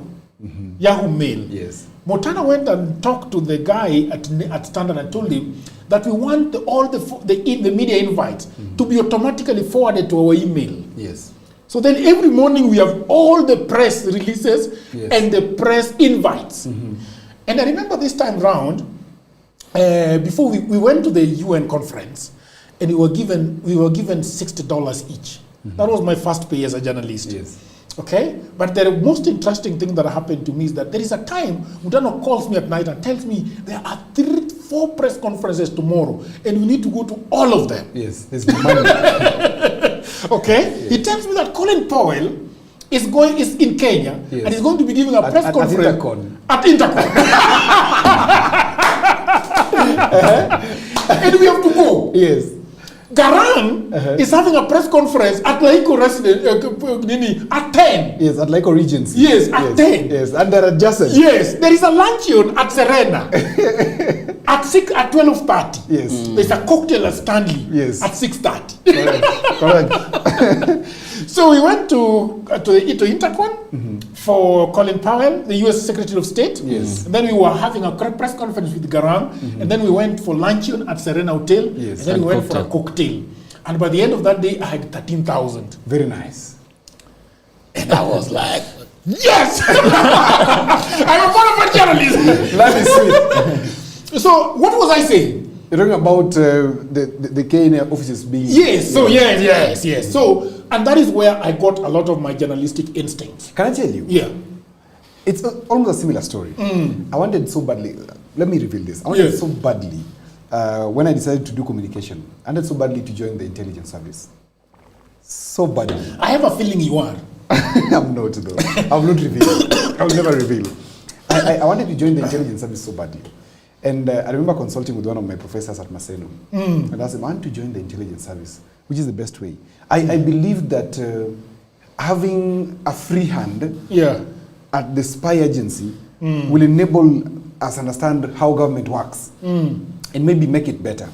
So that friend of mine told me the best way, there's a government agency that has a lot of intelligence officers and they will be able to anchor you into intelligence. So he told me, go to KNA. KNA has a lot of intelligence people. I'm like, okay. Let me go to Chumi House, Nairobi. Actually told me, go to Chumi House, this is the bona fide letter for internship. Confirm that you're our student. And you're ready for internship. It's a recommendation sort of. It didn't take me more than 5 minutes when I went into Chumi House. I left with the card. And I was deployed to Kisumu office. Now in Kisumu office, how does it look? The press card? The Kisumu office. The Kisumu office is beautiful. Initially it was next to the police. It's another story because R&B House in Kisumu has its own stories. Well, I should not reveal. But anyway, now they're hosted at the Prosperity House. That's the Duma Center. So I go there, and my aim is simple: to meet what is called the regional spy chief. Okay. Then it was called Kabong. Okay. In Kisumu. And the person who's going to introduce me to Kabong is my then boss, George Kaiga. So that's what I wanted. Nothing else. Because once I got Kabong, I knew I would be in NIS straight away. But how then do you go to NIS from KNA? So that's what I'm coming to. So at one time, my boss is actually the one who gave me the name of Odhiambo Otieno. I used to go by Brian Otieno. But because his son is called Brian, he didn't want me to use the name Brian. He said, you use another name so that my bylines would go as such. So it tells me, if you want this job, the best way to do it is to apply when they announce. And they used to advertise it in the DNA insert. DNA? Do you remember DNA insert? It used to be in Nation. Yes. So ukienda huko kwa classified. Siku hizo naenda kwa classified. Kwa classified adverts huko nyuma. Those auctions, nini, security firm. So advert ya NIS ya kuemploy iko hapo. a security firm is looking for security officers. Oh, that's how they used to do it? That's how they do it. Up to now. They don't advertise that NIS is looking for people, no? They advertise so clumsily. So then, I started reporting because I knew where I'll find Kabong. Because now I knew him. So I assigned myself to specifically report from the police beat in every morning. So I go to the police, central police in Kisumu, and I'd find the county commander with the NIS director there. They're talking. So the one day I just got a little courage and asked him, I want to join the service. How do I go about it? Man, you sure you have to join the service? Let's meet at XYZ. The rest is history. Anyway, so the reason why I loved KNA as well is because KNA, Jagiru, just like your story, exposed me to very high contacts. Okay. In Kisumu, because KNA only reports development stories. That's their major focus. As much as they could report politics, their focus is reporting on development stories because they gather those stories, then sell to other news outlets. It's like the AFP of Kenya. I would know because I was living in Nyalenda, and of course journalism doesn't pay much at that level in terms of internship. So I would know at Imperial there's which conference, I would know at Acacia there's which conference, I would know at Kisumu Hotel there's which conference. These three hotels were my focus. So throughout the week, were you also going there for the food too? Because, of course. Because we used to go a lot. Of course, for the food. Of course, I live in Nyalenda. What do you expect? What do you expect? There's Cusco doing their conference on Thursday at Kisumu Hotel. Yeah. There is which audit is doing a report. Pastries. Yes, bro. The pastries. Mimi saa moja asubuhi niko ndani. I start with them. They take their tea. I'm taking tea. Yes. And because they used to have a welcoming. They have a welcoming tea. Yes. And there is the 10 a.m. tea. 10 a.m. tea. Then lunch. Then 4 o'clock. Oh, bro. Ukitoka huko unanyamba pole pole ukere nyumbani. You know. Yeah. One thing that I look forward to was the money that was being given after, because they didn't know how to grade a journalist. Okay, but there was always money at the end of the conference. So this conference will give you 2,000, that will give you 5, that will give you 10. Cusco is the one that gave me the highest. And I remember Mr. Ototo one time gave me 15,000 shillings as a journalist. Because in that conference, I used to stand and speak. Kimbelembele tu. I'm asking a question as a journalist from Kenya News Agency. Yeah. Napiga hesabu ya bahasha. But then people of the internet should actually understand why a journalist given money. Yes. Why a journalist actually given money. Journalists are given money for two things. One is compensation for transport, because you must have used your transport to come there. It's called courtesy money, courtesy fee. You're given for your transportation, but also most importantly, it's just the culture that is around many organizations, that they would like you to write that story in a particular way. So they will facilitate. And that facilitation is not framed as legal. Yeah. It's a sweetener. Yeah. Yeah, so you're given something small, 10, 15, 5. And most journalists, actually, most correspondents, I dare say this, most correspondents in Kenya today survive on that issue. Yeah, which is really, really interesting. Yes, because it's interesting. It should change. I survived on that money for a very, very long time in Nairobi. For a very, very long time. For I think for about 4 years. Because you would not go home without anything. No, you would always have something. Yeah. When I get 2,000 on Monday, up to Friday nikushone kuna do, because I would eat eggs and cabbage. I'm sorted. Eggs and cabbages. Yeah, I'm very sorted. In fact, the whole day I will be eating at conferences. In the evening is when I would, maybe if I'm hungry, I would need to cook in the house. Yeah. Okay, so let's go to the issue here then.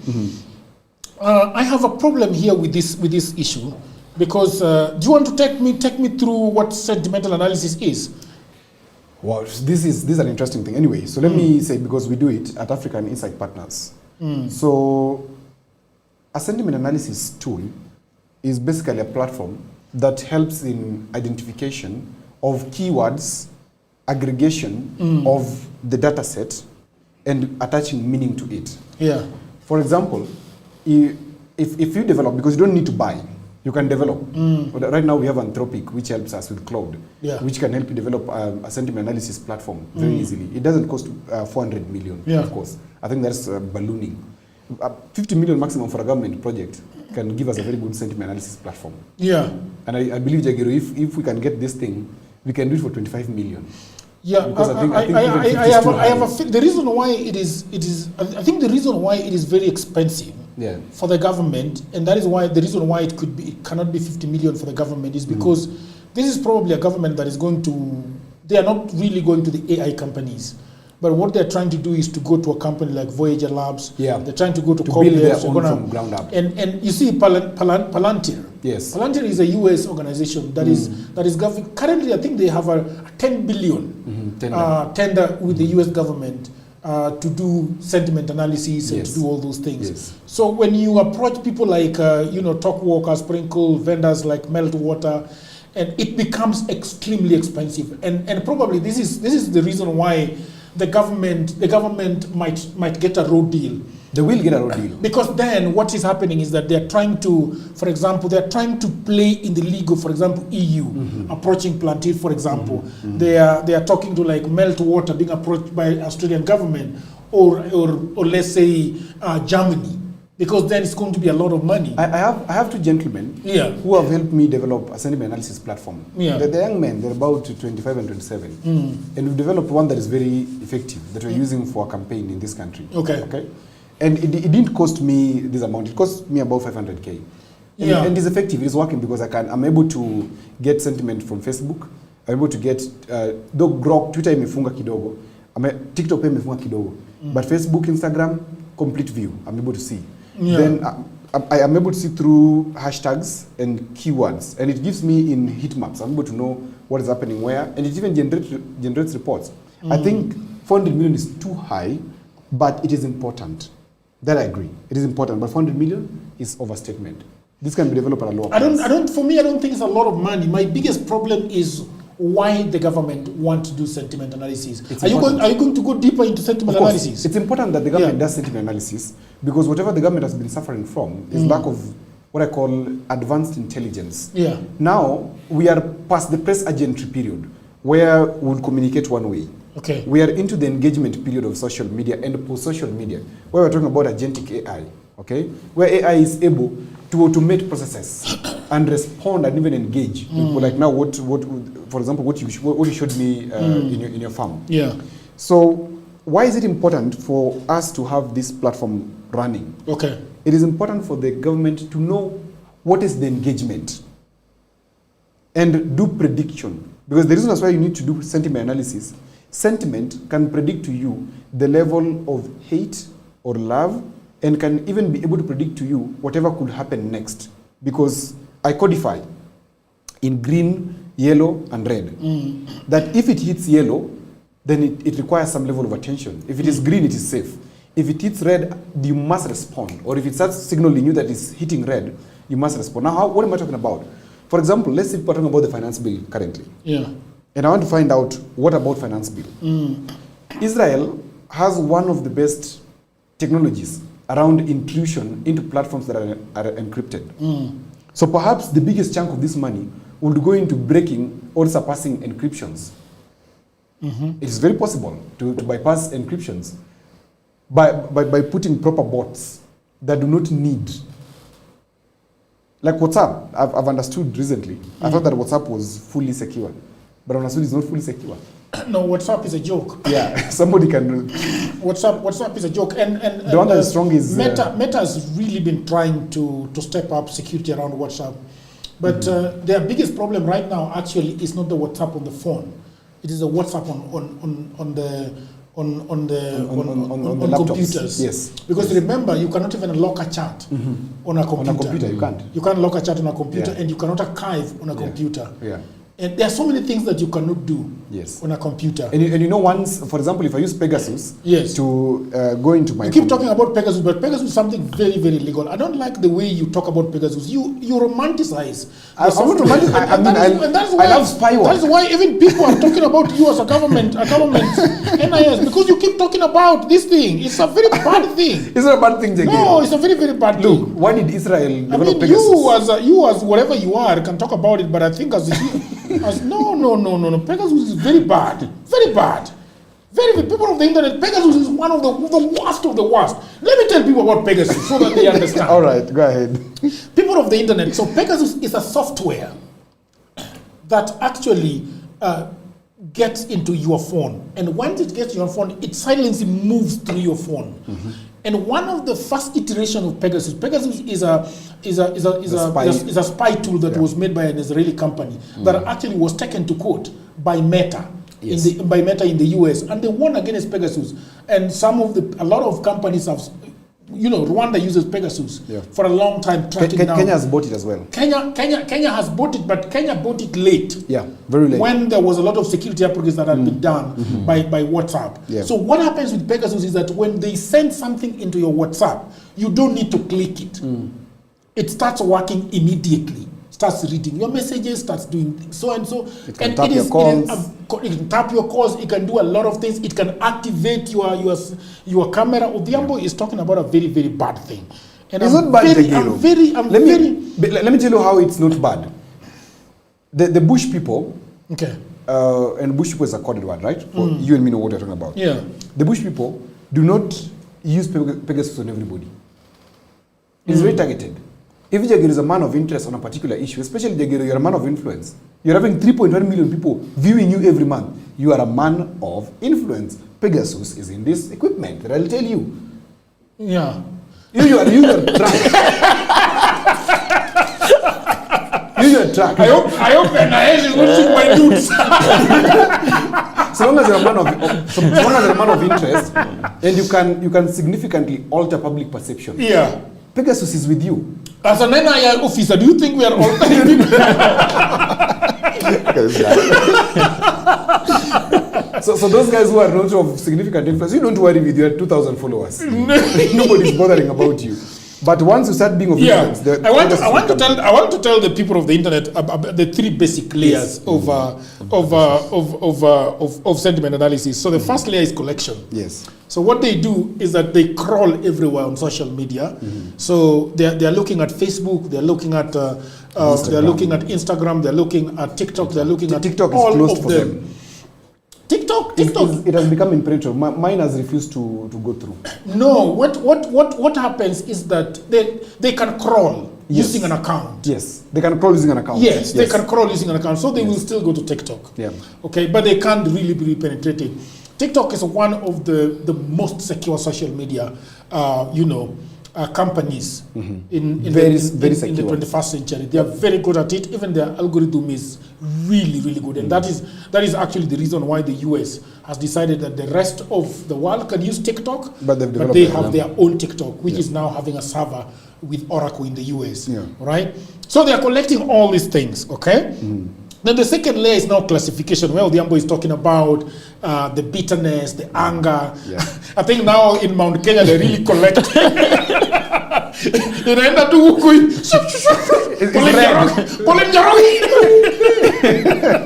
Pauline Njoroge is doing this. And the Sango now is blinking red. All the time.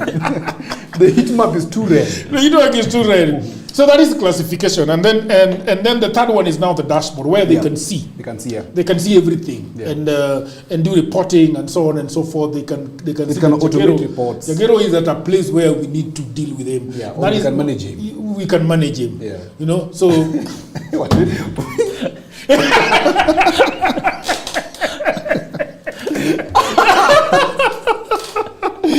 Oh my God.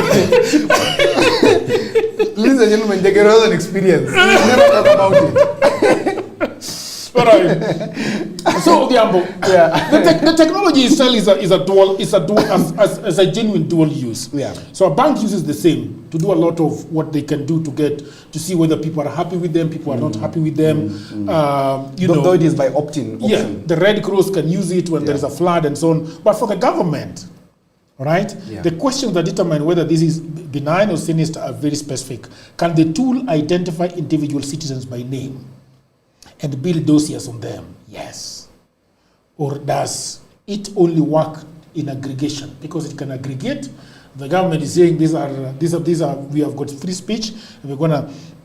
But journalists, this is the question. And most of the time, this time around, it's not actually journalists. Journalists in Kenya are beginning to face out. To fade out. What is actually happening in Kenya right now are journalists, are YouTubers that are completely against the government. Yeah. You know, the other day we were talking about whether the other gentleman, Alikotwa. Okay. So are journalists on the position, politicians on the watch list? Is there a judicial warrant requirement before targeting a named person? All right. Who in government can see the dashboard where everything is, I mean, all the names, people of interest, right? So we have Jagero, 3.1 million followers, a person of interest. We have Ikonini, a person of interest. We have Gachagua, a person of interest. We have Matiang'i, a person of interest. Ikijana. Weka Okay. So can that happen? All right. So who is going to be looking at this this dashboard? Is this NIS? Is this DCI? Is it the police? Is the data retained, and for how long? Is there an independent oversight body? Does the system feed into the response workflow that quietly coordinates government posts? So all those things. So I think that is all governments, most of the governments around the world are doing this. Doing it, yeah. Even America does it. America is on another level. Yeah. America is on another level. They're now connecting even to cameras on the streets. They're doing all these things. They know where you are. They can round you up pretty quickly. Yep. So for me, my thinking is that they are asking for, they are fast tracking this, but towards the election of 2027. And I'm afraid that Ruto might be using this thing for the elections of 2027. How he's going to use it? He's not going to use it in a wrong way, because the Bushmen, the Bushmen are not looking at harming people. I've always told you this. I believe, I'm not an NIS officer, but I believe NIS wants to understand the truth, the fact, okay? And once they understand the fact, they don't have a legal nexus on how they're going to use this data to hurt you. Okay, Jagger, you're a person of interest. If you're trying to design propaganda that's going to hurt the regime or that is a threat to the nation, then of course they must understand how this is possibly going to affect national security. Because, for example, we've just talked about it yesterday, that there is a sort of a fashion propaganda against Kikuyus in this country. Yeah, there's that isolation that is coming up. Is it a good thing? It's a very wrong thing. Does the NIS have the power to stop it? Yes. How do they stop it? By sentiment analysis, so that they develop counter misinformation. Because if you're misinforming, then they either clarify or misinform as well, so that we are at equal levels. So that thing stops as a deterrent. Okay? So if it is for good use, then it's a good thing. One thing I also know, that sentiment analysis platforms do not reveal biodata. They're not busy with your location. For location, Safaricom can give that, Airtel can give that. We only use triangulation for the boosters. We just need to beam the signal amongst the boosters, and we find out where you are, for example. Yeah. But for sentiment analysis, it's basically finding out the keywords and finding out how it is happening. There is no sentiment analysis platform that gives precision location or that listens into your conversations. It only picks the key data for analytics, and that's it, and displays it on a dashboard. I told you last time that in the morning, Jagiro, mtu aliniambia na kuona kila siku, kijana namna gani huyu kijana huyu? A friend of mine told me. Yeah. So it's a good thing. It's a good thing for politics and the nation. I'm not fully bought by the thing, because the government can be very nefarious. The government can have a lot of because that information can definitely be misused. I think that one of the things that I would want to say, for example, if you look like a country like Germany or Canada, for example, if you look at a country like, let's say, Norway, they have all these things, but the first thing they want to do is the national security. Yes. Okay. For national security. Yeah. So secure the country, right? Yeah. And why would it be different in Kenya? It's the same issue. But my being afraid with the countries that people might misuse these things, because the overzealous ones, you can't. Yeah, people might misuse these things, and even the thing that the idea of following people using, where the triangulation by Safaricom or by Airtel or any other telco, where somebody is, people can take advantage of that. And for me, I do not have a problem with these things so long as they're used in the correct way. But sometimes I think that in Kenya, when we see that, okay, so I can know exactly where that guy is. Yeah.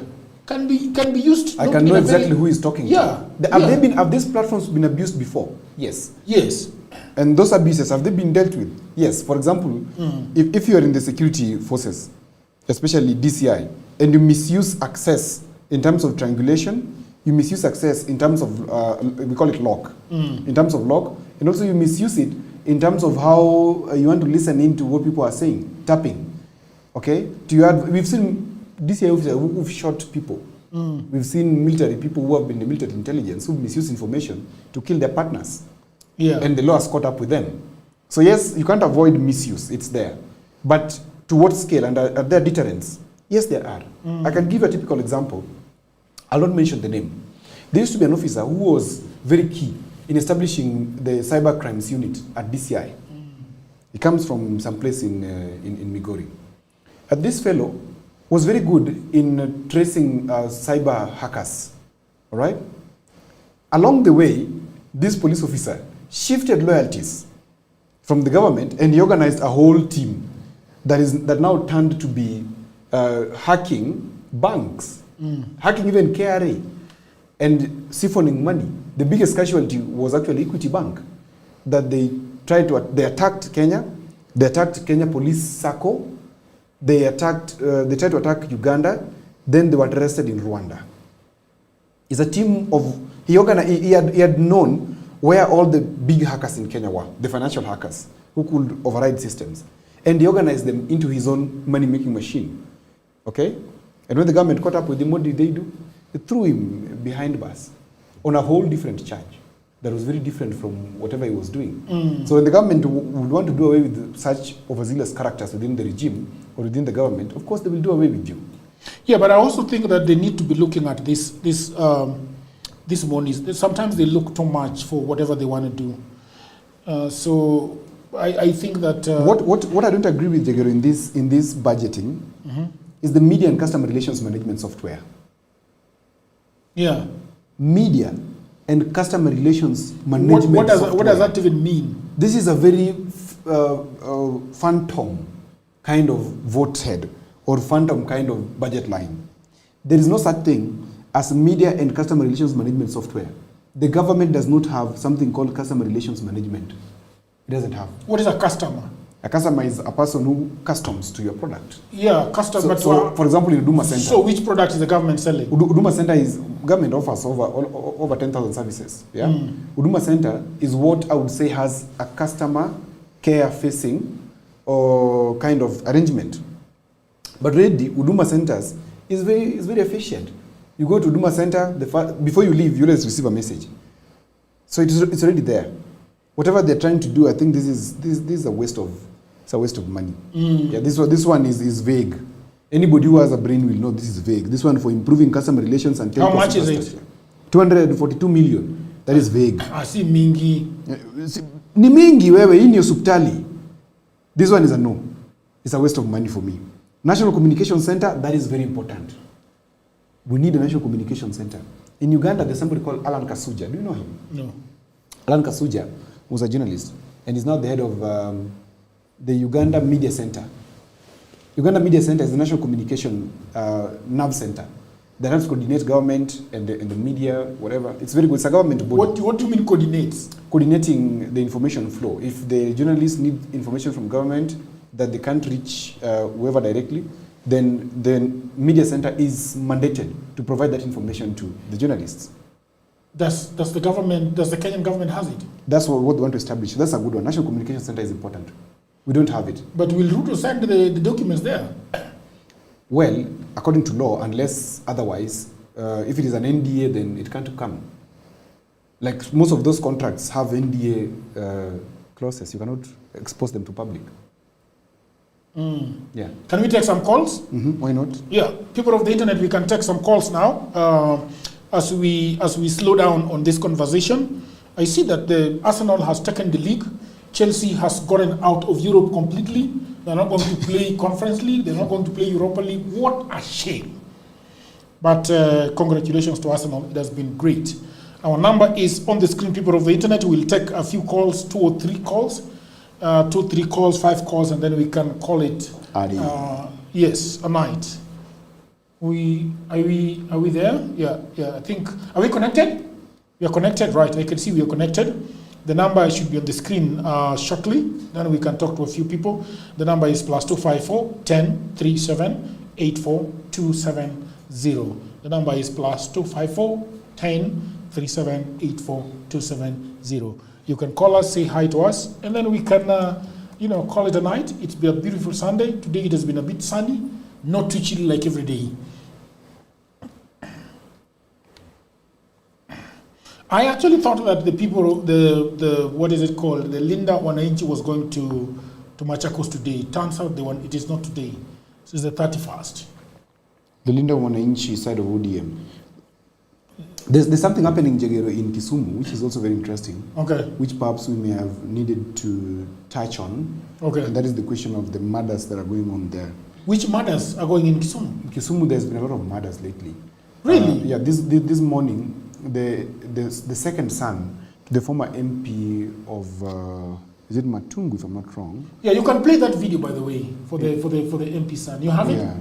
Yeah, let's play it. The people, so that people of the internet can actually see it.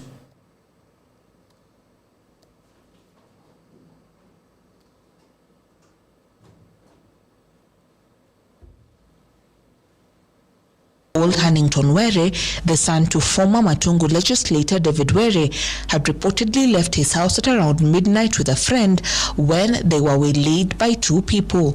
Walikuja na pikipiki wakija hivi, tukawasimamisha nikaa tunataka kupanda pikipiki. Kumbe hawako wanasimama, wakaenda hivi, wakashuka na hii barabara. Kumbe baada ya kushuka kidogo hivyo walipinduka. Wakatoa kitu kama chuma kumgonga, mimi nikakimbia nikienda hivyo nikipiga nduru. Kupiga nduru nikaenda nikaita jamaa wa pikipiki pale mbele, kumuita pale mbele, tukirudi hivi tukapata kumbe walisumbuana, akatoka pale kwa barabara, tuliwapata hapa kando. So it's like walibishana na yeye. Sasa sijui alimdunga ama alifanya nini. Kule kwa hospitali naambiwa alipelekwa around saa 8:30 ya usiku, na alipofika wali confirm kuwa amefariki, na yule kwa ufupi ameniambia alikuwa na stab wounds za kisu kwa mgongo. Area residents have decried what they say is a wave of crime within the city that has gone up in recent months. Ulinzi ya Kisumu, jamii ya Kisumu hawana usalama. Hawana usalama kwa Kisumu yote. Kwa hivyo saa hizi vijana wetu wa pikipiki yenyewe ni vijana wetu tunawatumia, lakini wengi wameingia pale, wengine wachache ambao wanaharibu hiyo sekta. Hii area along to Mountain View pako Kore, hii area iko dark sana. So tunaomba county government of Kisumu na security wa Kisumu angalie hii area ikuwe na light, sababu ni dark, unapiga watu hapa. Hata saa 2 unasnatch mama simu hapa. What is going on in Kisumu? Kisumu has a problem. The other time I told you, if you look at my head, this one, and this finger of mine, I lost part of my finger, and my head has about 7 C-wings because of such an attack in Kisumu. And if we do a random gathering of people who have similar marks on their head like me, there are too many in Kisumu. I was just like I didn't die, but so many people died. And this morning, this MP has lost his second son in 4 months. To killing? Yes. Really? Yes. This is his second son in 4 months. The first son was killed about February or something. And today, the second son has been murdered at night. And it is the same fashion, Jagiro. It is boys on pikipiki. There's a gentleman who is always on a ride bike. Then kuna wawili. These two. Nyuma. Yes. Nyuma ya bike. Yes. These two, they call themselves the Dimbo guys. Dimbo is a metal, some short metal. Normally Y12. Unajua Y12? No. Y12 is what we use for concrete. Ile ya concrete ya kuweka slab. Yeah. They hit your head or at the back of your neck. If you're lucky like me, they didn't hit the back of my neck. They hit you here. And the first thing you do is it disorients you and you fall. Then the other guy has panga and he will cut you. That's what they do. But if you are disoriented and disorienting the floor, why are they cutting you? Now that's the point where in those who studied criminology, and I believe someday should bring one here, they'll tell you that people like serial killers or people who attack in the same fashion, it's very easy to narrow down to them because they use the very same formula. And this guy, si wengi Kisumu, is people you can just pick out. Okay? If you if you sample in the last 2 years, or 3 years actually, because I was attacked on the 11th of May 2023, up to date 2026, the police is not doing anything about it in Kisumu. There's no report about this Bimbo gang being apprehended. And they're killing people. Very few who are lucky to live. Even the last time I was at the hotel in Milimani, what is the name of that hotel of yours? What is it? Iconia? No, the other one, where we eat kalungulungu. Yes, kalungulungu, yeah. I think the brother of the owner of kalungulungu was having a serious scar, yeah. It was attacked as well. So many people. In fact, Kisumu, randomly, if you meet 10 people, one of them has had an experience with these people, with this Bimbo gang.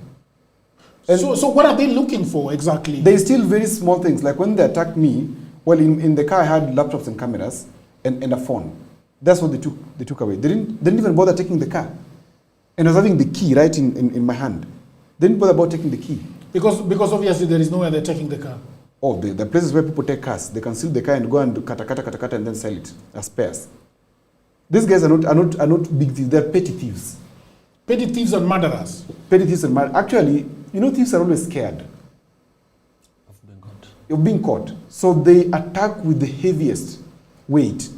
And when they attack you, they don't want to see them. If you see them, utawagundua. So if you recognize them, they kill you. Like this one now, at 1 a.m. is not very late in Kisumu, a city like Kisumu. 1 a.m. is What is the fashion? early. What happened? So it was hit, of course. It was hit and then stabbed. He was walking? He was walking from wherever he came from. Because at 1 a.m., most probably he was coming from a nightclub or something. And I don't see a problem going to nightclubs. It's normal. It happens in the cities. But these guys, they want your phone, they want your money. That's why I like perhaps Nairobi thieves. They're a little bright. They just care. You take the phone, go away. Toka kwa kiatu. Yeah, toka kwa kiatu. They won't kill you. Toka kwa kiatu. In Nairobi, for you to be murdered, it's like you've totally... kuna mtu umekosea vibaya sana in Nairobi. Or you're denying the things you're carrying. Yes. But in Kisumu, they kill you. And it is so wrong, Jagero. And I was saying, for over 3 years in Kisumu, this thing has been going on. The patrol system in Kisumu is very weak. To date, there is no proper patrol in the town and even in the estates.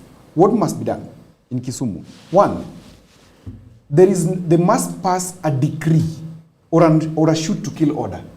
It must be passed in Kisumu. Wanyama did it when he was the OCS for Central. Shoot to kill order. I will tell you, Jagiro, why. Jagiro, today I will be dead and buried. Allow me to share with you why I'm saying that. Just allow me to share with you. Shoot to kill order is not good. Shoot to kill order for thugs. Jagiro, until you're attacked and left for dead, you don't know what it means. When somebody says, please pass a shoot to kill order for thugs. But also you can put them behind bars. Why not? How many times have these guys been caught and gone behind bars? Yep. There's nobody, Jagiro, who is willing to go and register a complaint. Why? Because these guys will soon be released. What will happen? Why are they They'll released? come back for you. They're always released. Why are they released? Because the police sometimes is compliant with them. So then it's a double whammy, because if you are saying that we should have a shoot to kill order, and the same shoot to kill order is going to be affected by the police that is releasing them when they go behind bars. Do we have units of the police? What you should be talking about Just a minute, Jagiro. is the seriousness of the law. That why Jagiro, are these people, once they have been attacked, are being released? We have laws in this country which will never help us. Implementation is poor. We have units in the police which override these normal policemen. Because these normal policemen are the ones who arrest these guys, take them behind bars, then they're released. Tell me, Jagiro, where do thieves get guns, for example? Haven't you seen instances like the one that happened Nyuma ya Shell at Kibuye? The fashion with which that gentleman fired, it was captured on CCTV and collected that whatever, that bullet casket that remains. I don't know, is it called? That shell. The shell. Yes. He shot at who? He shot into the sky to scare the people coming to aid the Muindi, who was carrying money from his workshop to the house. They walikuwa wanampora. Walimpora, Jagiro, it is there in public. Walimpora alafu watu wakakuja. Watu walikuwa wanakuja kumsaidia huyu Muindi. Then he shot in the sky. He shot in the air. Why was he shooting in the air? Do you think normal things will shoot in the air? Wait. These normal police cannot implement anything in this fashion. Because they are there in Kisumu, but now the problem with you is that you are trying let me tell you why it has been affected. The problem now is that the same police officers are the ones that you want to give the powers to shoot. That's what you're not getting. That's what I'm explaining to you. Okay. A shoot to kill order cannot be implemented by the normal uniform police. It must be implemented by a special unit of the police. The police are special units that you will never know of. That I know. So let them implement it. In about 2009, 2010, 2011, we had the same case with 42 brothers in Kisumu. 42 brothers? Yes. Who are those? They will stab you here. The other fashion, they will stab you here and open your stomach. Why? And stealing shopping. Huh? The petty offenders. Why were they opening people's stomachs? Because they were stealing. They want to steal. What are you stealing from their stomach? No, they're stealing, of course, they're stealing whatever you're having, but they would open you up. And so when they stab you here, of course, you will be demobilized. And then, ukileta shida, watakustab kwa tumbo na waifungue. It was their fashion. Serial killers behave in a particular Those manner. are not serial killers. That's what I'm saying. They're not serial killers, but they're serial attackers. Now, once your stomach is open, what is remaining?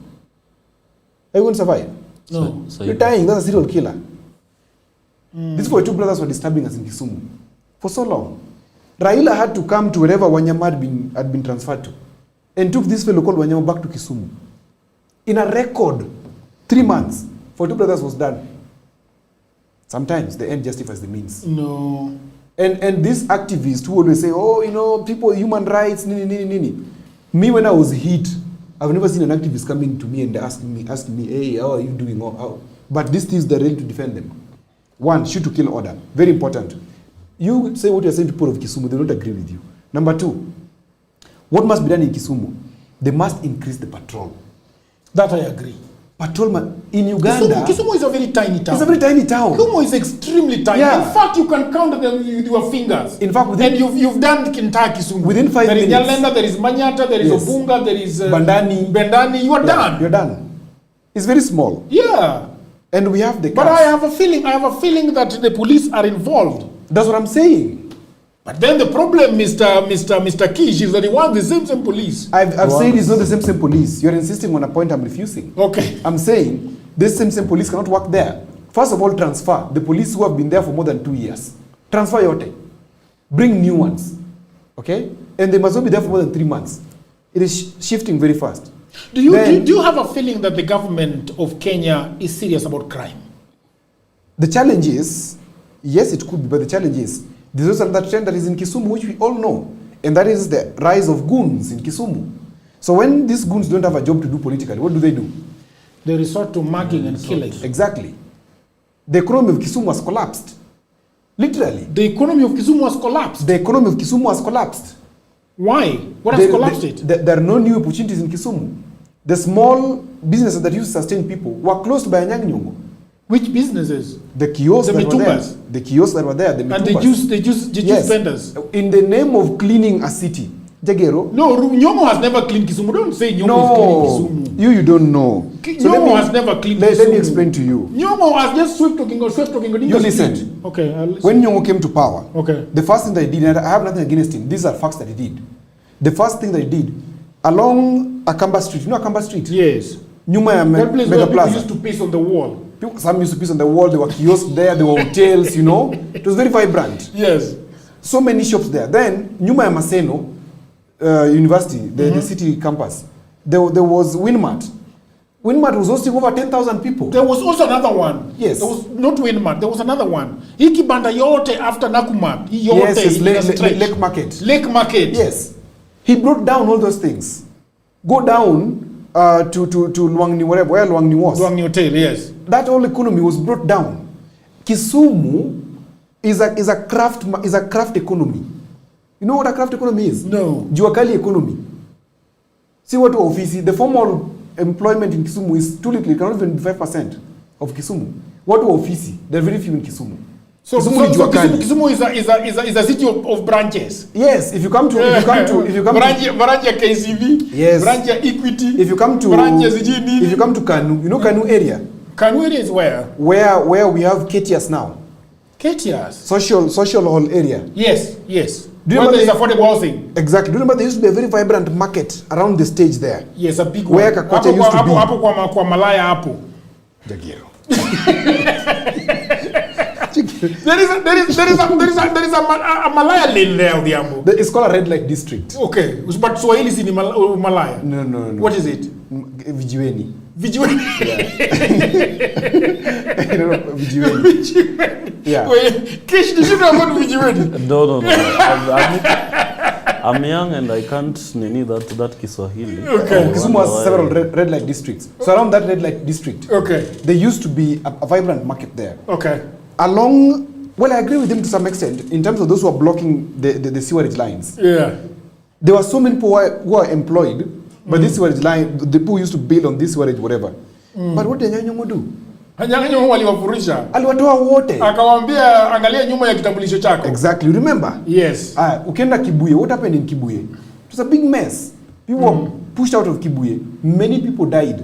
And Jagger, what do you call a house that you walk into, the plates are clean, the cups are clean, everything is clean? How do you call it? I don't know. It's a cutlery shop. Yeah. Kisumu is not a cutlery shop. Ukiingia kwa nyumba ambayo vitu ni safi, no, you're not going to eat. You must get into a house where things are working. Gikmokorengo. Yes. There's food there, there's a plate that is thrown somewhere there. Yes, we can agree about the order of transition. But you cannot transition an economy to poverty straight away, then you expect peace. Because people are looking for dignity at the end of the day. That's why these thieves are bludgeoning people in Kisumu. Because of a collapsed economy. Kisumu is sustained on the craft economy. And the more these people are trying to play games with the lives of these tuk-tuk riders, So in Kisumu County, you have Professor Ojienda as the senator, and then you have got Professor Nyang'nyong'o as the governor. A disaster. Disaster, especially in his first term. It's a disaster. Big disaster. It's a big disaster. Shame. Because we were told, Mr. Kish, Yes. we were told that a Nyang'nyong'o, the professor, was going to stimulate the rice industry, the cotton industry, all the industry, the fishing industry around the lake. Nyong'o, we were told, is going to do a lot of things. And looking at what has happened, it's unbelievable. It's unbelievable. Yes. I think we have a caller on the line. Hello, how are you doing?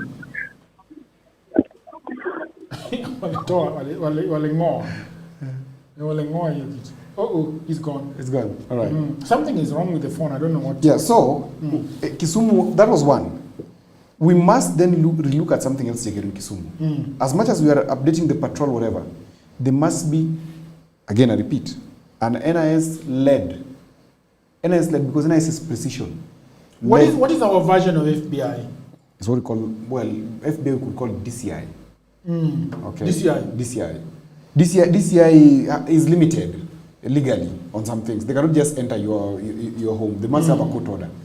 But NIS will say, huyu jamaa mwenye kwa suti huyu, huyu ndio huyo jamaa. Then it informs DCI, hey, huyu jamaa ndio huyo. So move. These things have happened before. We have to do that. But most importantly, the lighting situation in Kisumu is poor.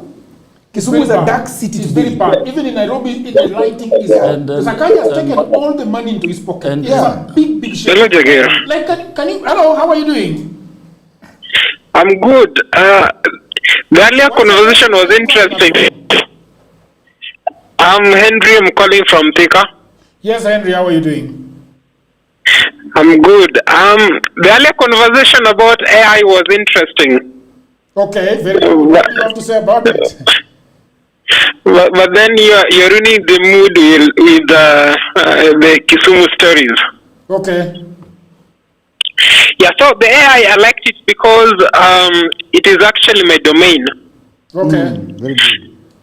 And I think there is an overreaction in this country. Okay. Because all your information on social media is public. All right. So why will you have a problem with the government seeing it? Yeah, but why does the government want to see it in that fashion? The government is seeing it because it is public to be seen. Yeah, but if it is public, why do they need a 2.7 billion software? Because the government is mandated to serve 48 million people. Okay. So, yeah, so as a center, you need a coordinated system. Okay. To able to serve all your citizens. And how about privacy? Privacy, it's already public. It's not like the government will look into your email. They do. Yeah, the government is just being... The U.S. government is looking into emails. The U.S. government is looking into WhatsApp messages. The U.S. government is looking at CCTVs around the corner buildings. What do you mean that's not private? Yeah, that's not a different case, because the proposal in Kenya right now is to monitor social media.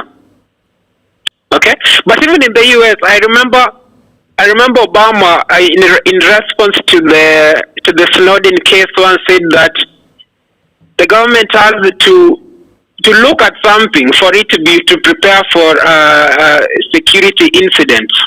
Okay. So the reason why you need AI for this, because it's not a person going through your things. Okay. Yeah, the AI can only flag the things that the signals that will be important for the security system.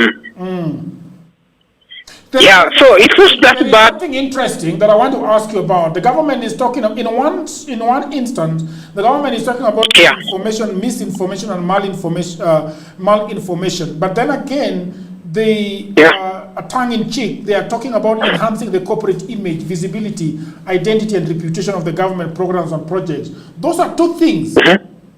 Those are two things. One looks like they don't want to work. They are trying to have a software that is going to help them with what they don't want to Odhiambo to say, or how to counter what Odhiambo is saying. But they are also talking about misinformation. I mean, once the government has established that Jagero is misinforming people, and Jagero's podcast is full of disinformation and malinformation, what does the government do? Okay, the government needs to understand what you are saying. Okay. Okay, so what you have said can be used for multiple, let's say multiple systems, because what you've said can be tracked by a security system first. Okay. Okay, that is what you are talking about in reference to the US. Okay. Still, what you say can be used to inform service delivery. Okay. Yeah, because if you're saying negative things about the Mauri Roni Road, okay. Yeah, then the government can say the people don't want this road for now. Maybe we can shelve it. Or okay. Or they can also say as a feedback loop that maybe people from this area are saying this road needs a pedestrian track, so we need to add a pedestrian track. So it's good feedback point. Yeah. Okay. Yeah, because that is how you listen to the ground in the digital age. Yeah, you need to know what each and everyone is saying. You don't think that Ruto is not trying to take advantage of these things so that he can reshape the 2027 elections and the campaign? Actually, I don't know if you can see the red, where the red is, so that he can go there and open and give certificates. Okay, Jagger, I think I sent you a snapshot of the same system on WhatsApp. I don't know if you saw it. No, I have not seen it. If it's not you, then can you ask your assistant, because it literally works the same. Okay. So like I sent it because I needed a platform to. I sent it because I wanted to market my company. Well, when did you send it? I'm asking you, when did you send it? When? Sikugani? On Thursday. On Thursday? Yeah. Oh, okay. That is fine. All right. Thank you very much, sir, for your opinion. Let's have somebody else talk to us. Hello, how are you? Hello, I'm fine. Today WhatsApp is not working. Yeah, I think so. It's not working. I don't know why. It's okay. My name is. There was a problem with the phone. Yeah, so I have to call through this. I did find that's normal. So my calling from this line because it's usually very clear. Okay, my name is Alison Otieno from Georgia. Okay. Are you the person that usually calls us? Yes, I'm a usual caller. Oh, very good. It is very clear today. I think we should... Yes, this side is clear. We should consider this side, yes. Say that again? We should consider calling from this side. I don't know how it will work for international callers, but this one is clearer. Yeah, this is very clear. We really love it because but international callers, we can deal with them. But the problem is that for WhatsApp, everybody wants to call through WhatsApp, and it's not very nice. Okay, so for me today, what I wanted to bring to your attention is this issue of children, guys. We are not really talking about it because we have a Ministry of Gender, Culture and Children Affairs. And the number we have that has been released is that in the last 15 months, we have 10,581 children missing. Every single day you go into social media, there's a child missing. After 1 week, this child is discovered dead, assaulted, and maimed. So it just occurred to me as Odhiambo was talking about the Kisumu situation. I actually wanted to call over the same, but I just wanted to add that we might have political differences, we might have opinions about finance bill and all, but it really does not sit right with me that we are going through this and the government is silent. Yet you cannot scroll twice on social media and not see a child missing. A 10-year-old was defiled and akanyongwa na barbed wire every single day. I am a parent, it's really harassing me. Then on WhatsApp groups as parents, the only thing we're being told is please be vigilant. We've noticed that most of these kids are being taken to and from school, that is around the time. But you see, we can't be vigilant when the government is failing. No one is really taking up this matter. What's going on? Where is Kanja? Or what is his name? Kids that are walking back home. Or from school, but just generally when you go to social media right now, there's always a child missing, a child dead, a child missing, a child defied, a child dead. What is? And then they're giving us in 15 months, 10,000 children. 6 months? In 15 months, the ministry is putting it as 10,000 children. This is the official one. Okay, this is the one I've read on social media. But even the last 1 month, if you've been... Yeah, that is missing, a child is dead. Really worrying. It's worrying. It is worrying and no one is talking. That is more worrying. Are you a child specialist? Are you in that community? Well, we all are children specialists. Okay, I'm a parent, so maybe I'm more paranoid. But just the fact that we are silent on one thing, we should have a united voice over. Yeah. Yeah, that is really disturbing me more than even this AI and finance bill. So I wanted to bring it to your attention. Maybe we can dedicate a show for it or something, just to know what is going on in Kenya. I think that is enough. I think we can do a little bit of deep dive. I don't know whether it's a political issue. Oh, it's very political. It is very political. It concerns security. Yeah, thank you. All right, thank you very much. Okay. A friend of mine has written a message here. It's called Junior Mundi from Nyakach. Yeah. Junior Mundi says this. For president security, that was a serious failure by inner ring close protection. Every protection strategy must include response scenarios. The command structure, including presidential escort unit headed by Noah Mayo. Noah Mayo is that huge guy. Is that huge? Yeah. Is an embarrassment to our presidential security. The team need to be tactical and rapid in their responses. Just imagine if we had 3 intruders surrounding the president. Lastly, I doubt the fitness components, for example, strength, speed, and flexibility of the close protection officers of the president. I agree. Look at the close protection guys in Rwanda for Kagame. And then look at ours. How can you be a close protection officer na tami yako inaanguka? How can you be a close protection officer and you're looking like you don't gym at all? That place needs vigor. You are not agile. You're not agile. You're fat, basically. How you being about the president? And you're huge. You're bigger than the president in terms of the president looking fitter than you. What are you protecting? Look at Rwanda close protection. I don't know if you can get some photo there and Frankie. Ukiangalia page ya Kagame, hata jana. If you look at Kagame's page yesterday, when he was going to the basketball thing, you see his close protection unit, they are very well organized. They're walking next to the president, hakuna mchezo, and they're always, if you're fat like that, you're not going to help the president. Even the other day when Macron was in the country. Sorry, you do not have enough credit to make this call. Dial. Hey, who is that? You must be lean. Yeah. You cannot be that huge.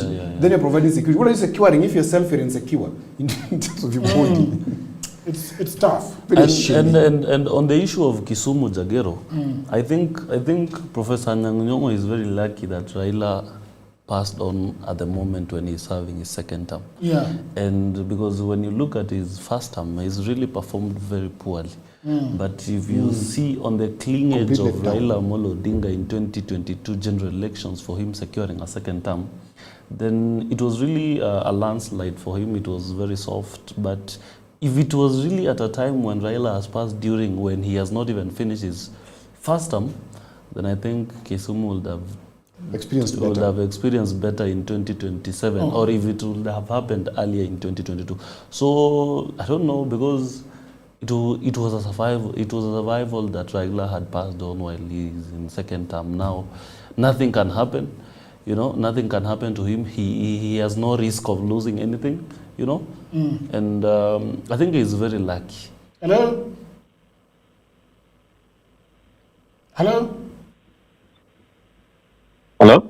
Oh, just when he was, I disconnected him just when he was trying to call. Let's call him back and see what he has. You do not have enough credit to make this call. Dial *310# to Copa Credo. Airtel, the most affordable network. Oh my God. This is serious. I don't know what is going on. But kina Jontes wamaliza yote. Wanatumia call other people. Looks like there is an incoming call actually. Let me. Hello?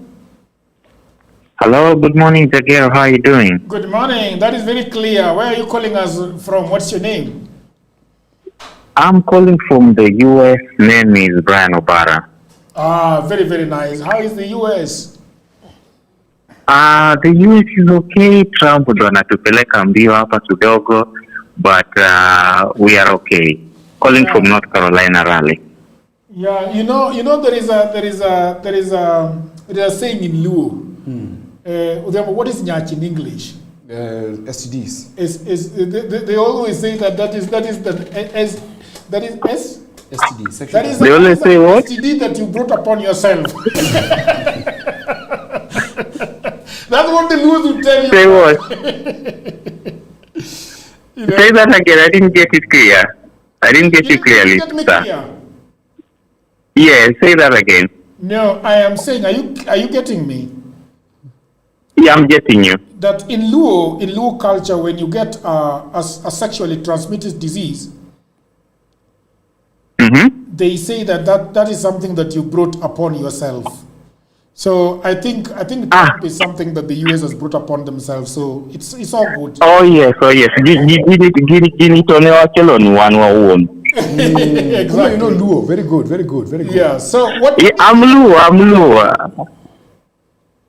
Mada ya leo, I have some issues. Okay. First on the issue of police in Kisumu, because I lived in Kisumu for some time. Okay. I don't think we have enough number even of police officers in Kenya, let alone Kisumu, who can be able to do the patrols Odhiambo was talking about, so that we can quell some of these things. Because insecurity in Kisumu is a major issue. And I can also say that that's the reason why even Kisumu is not growing as much as it's supposed to be. Yeah, security is a major issue in Kisumu. About what you guys talked about Pegasus. Now, Jagero and the panel there, Pegasus is used by all countries in the world because of security, and that is paramount. Yeah. Kenya is also using it, and majorly they say because of, security. And you might also find out that the reason why Kenya hasn't had a recent terrorist attack might be because of Pegasus. Now, it's true, the issue when Pegasus is talked about, even here in the US, the main issue is balancing security and privacy. So, like in Kenya, laws need to be put there to be able to secure against its abuse, the abuse of Pegasus. So, on that, I agree with you, Jagero, that if Pegasus is going to be used, there needs to be laws or bylaws by those who are going to make use of it on how not to abuse it, okay? Yeah. Yeah, and there is an issue here. You talk about TikTok. Yeah. Yeah, TikTok, even here in the US, the main reason why they had to buy TikTok is for the same reason.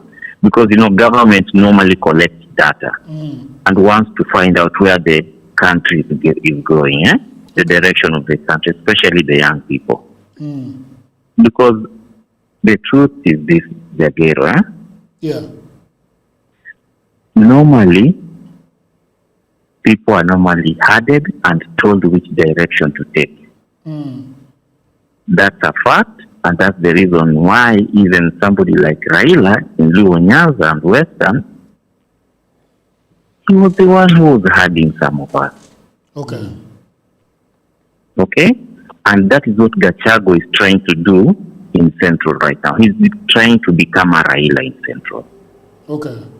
That what he says is the word, and who he supports is the one who's going to be in power, and the person who he does not approve is not going to be elected. Yes. All right. Thank you. Thank you very much for your kind words. Have a good... Yeah, and also, before I forget, the issue about WhatsApp.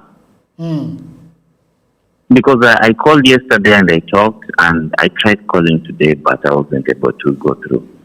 So, kama unasema that Kenyans, especially those in Kenya, ati wanapiga sana na wanasumbua, maybe you can find a way that us who want to participate, maybe we can do it. I don't think we actually shut it down. No, we did not shut it down. We were just not able to figure it out. I don't know what is going on. But can you allow us to pick this other call? Oh yes, please go ahead. All right. Hello, how are you doing? I'm doing fine, Jagero. This is Stephen Lakar from Kisumu. Yes, Stephen. Lakar. Okay. Tell us about what is going on in Kisumu. Are you out safe, or you are quickly gone into the house because it is not safe outside? Okay, actually, there's something that maybe I want to share and I want to put across. Okay. The security of Kisumu is not such that okay, and maybe people need to take action against this. Okay. And at the same time, there's something that maybe is coming up. This issue is being fueled by some of our politicians. Yeah. And I asked politicians to at least assist in maintaining the security. How is it being fueled by politicians? The issue of Goonism is too much in Kisumu. Yeah. And I think through this... So the politicians are sending them at 1 a.m. to hack down people? No, not that way. But at some point, when a politician is walking around, he's walking with a number of youth, and most of them are unemployed, and they need money, and based on our economy as we speak, it is not very easy for people to get money and get something to do. So the only thing that they are doing is catching up with people in the evening, and actually in the evening, when the evening is approaching, you start being worried. Because you want to reach home. So it means you start working early so that maybe you get home early because of the security around Kisumu. And I urge our police around Kisumu to take this matter serious so that at least this situation can be arrested. Okay. That is fair now. But what are you doing? What are you eating? Oh, thank you. Is there food in Kisumu? Is there employment in Kisumu? What is going on there? What are you doing? Are you a doctor? Okay, actually I'm a resident of Kisumu, but I've not been around for a while. Okay. I'm working outside Kenya. But when I came back, the family is in a terrible situation. They are saying the security in Kisumu is not that okay. But at least I've walked around. But I've realized that security. I will have to take another call, my good man, because we have got a lot of callers and we have kept you on the phone. Thank you very much, and I hope that you're safe in Kisumu. May God bless you. You too, Jagiru. Udhiambo, this issue in Kisumu, I don't know, man, how it's gonna work out, because you know, Kisumu is very dear to my heart. But these days I cannot, even if I go to Kisumu by 7, I am out of Kisumu going back to the village, which is much safer than Kisumu. So I just think that the politicians, the leaders in Kisumu, will have to figure out how to. Do you think it is in their interest to make Kisumu safe? When we are approaching elections in Kisumu, historically, Kisumu has always descended into such chaos. From Baghdad boys, back then 207 or thereabout, the Kwega versus whoever was there. There is somebody that was trying to call. You can call now, and then we can talk to you. And if you look at American Marines versus China squad, and now the Mbogi versus whoever, it's a constant competition that is always there.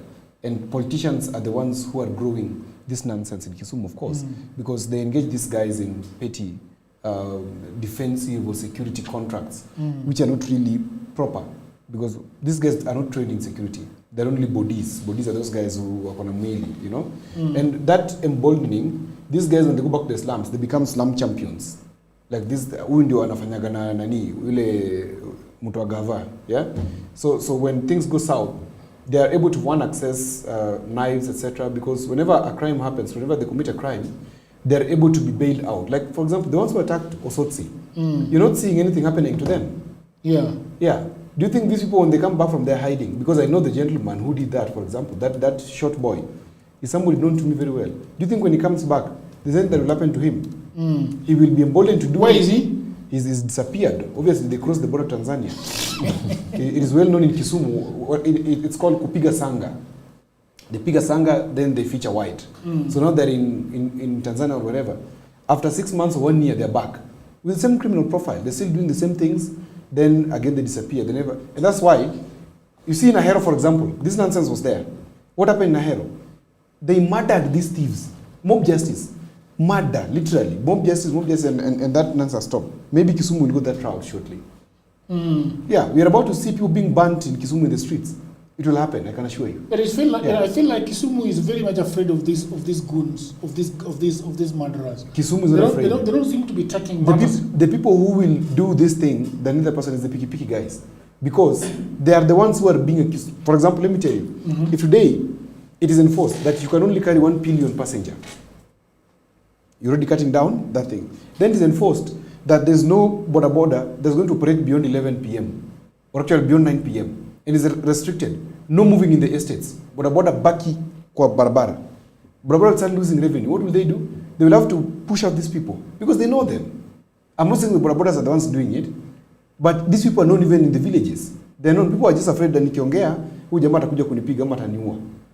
So once pressure is put on border. So then are you saying pressure must be put on border? But you're saying that these people are known. Of course. Like if for example somebody is living in Nyalenda, yes, they know that huyu jamaa kazi yake kuua watu. Yes.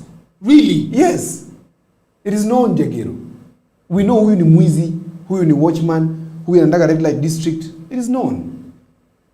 Yeah, people are just afraid to confront because you're coming back to the same slum and the police will not protect you. These guys will beat you badly. The police will not protect you. So what happens is that when there's infighting in the gangs, and that's the best way to do it, infiltrate the gangs, then give one gang protection, okay? Then use them to eliminate the other one. It happens. I mean, even in agriculture, it's called a biological method. Instead of spraying, what do? You bring some gangs to eat the other one. Interesting. That is the situation in Kisumu. Yeah. We can finish this for today. Yeah. It's been such an amazing time, Mr. Kish. Yes. Kishayon. Yes. Kishayon. Oh, just before we go. Yeah. Breaking news. Noah Maio, the senior assistant inspector general of police, who was the immediate former commandant of the presidential escort unit has been deployed to Vigilance House. And in his place, William Kipto Sawe, the senior police commandant who has been in charge of the Reke company, the GSU. At General Service Unit, has been promoted and appointed with immediate effect to take over the presidential escort unit. Because there is also another breaking news. Inspector General of Police Douglas Kanjas ordered an immediate reconstitution of the presidential security detail following a security breach at a public event in Ganzi, Kilifi District, where President William Ruto was addressing the residents. Yampoi was there before Mayo came in, and he was taken back to Vigilance and House. It is the same thing happening to Norma. They have to do well. There's a picture. They're now going to the office. Ex Matungu. Matungu is in where? Matungu in Western. So this guy is living in Kisumu with his kids. Most MPs from Western live in Kisumu. Most of them. Oh, is that so? He's feeling really bad. There's a picture of him there. Gachagua opposition dilemma. Why former deputy president has muddied the waters? That is also breaking news. Drums of war. Why the NCIC is worried about 2027. The National Cohesion and Integration Commission has expressed concern. They don't have capacity. Escalating political tensions, rising hate speech, and recent inter-community conflicts, including those witnessing. In fact, the NCIC is one of those bodies that need this sentiment analysis tool very much. Number two, those people who are appointed to be there, those NCIC commissioners, as is today, are non-effective. They are using political appointees or political failures to be appointed as NCIC commissioners. It should not be the case. Appoint people who understand and who are proactive. You know, NCIC is very reactionary. Mtu alitusi wanakuja to address the press. This bishop called Usijunani. There's this old man who comes to the media all the time. We want to warn politicians. Moharia. No, Moharia is not in NCIC. There's this guy, he has some white hair. We want to warn politicians. Don't do this, don't do that. It's nonsensical. Really preventive measures. In fact, this thing, Jagero, this sentiment analysis tool, need to be anchored at NCIC and give it tooth to bite. Tooth to bite. All right, people of the internet, thank you very much. It's been a beautiful, beautiful. Congratulations to Arsenal for taking the league. Manchester United has come close. Yes, number 3. Number 3. Yeah. Chelsea is number 10. And it is one of the worst news I can ever hear today. Yes. I'm going to bed very, very, very, very pissed off. Thank you, Mr. Odhiambo, for always being here to chambua the news with us. Frank on the deck, Mr. John Tess on the cameras. Achim was here doing logistics, and she's now gone. And to the people of the internet, the people that always gather around the fireplace to talk about the issues of our country, people calling in, today they've used a lot of their airtime. Thank you very much. Please, if you're not subscribed, please do subscribe. Hit on that notification bell so that when you say Tuesday, you're the first person to be notified. Until another episode, people of the internet, bye for now.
HustlesAfrica.com, a guide to high-paying online jobs. At HustlesAfrica.com, you will discover the jobs people are doing from home, the platforms where opportunities are found, the skills that open doors, and the practical steps to begin earning. Go to HustlesAfrica.com today.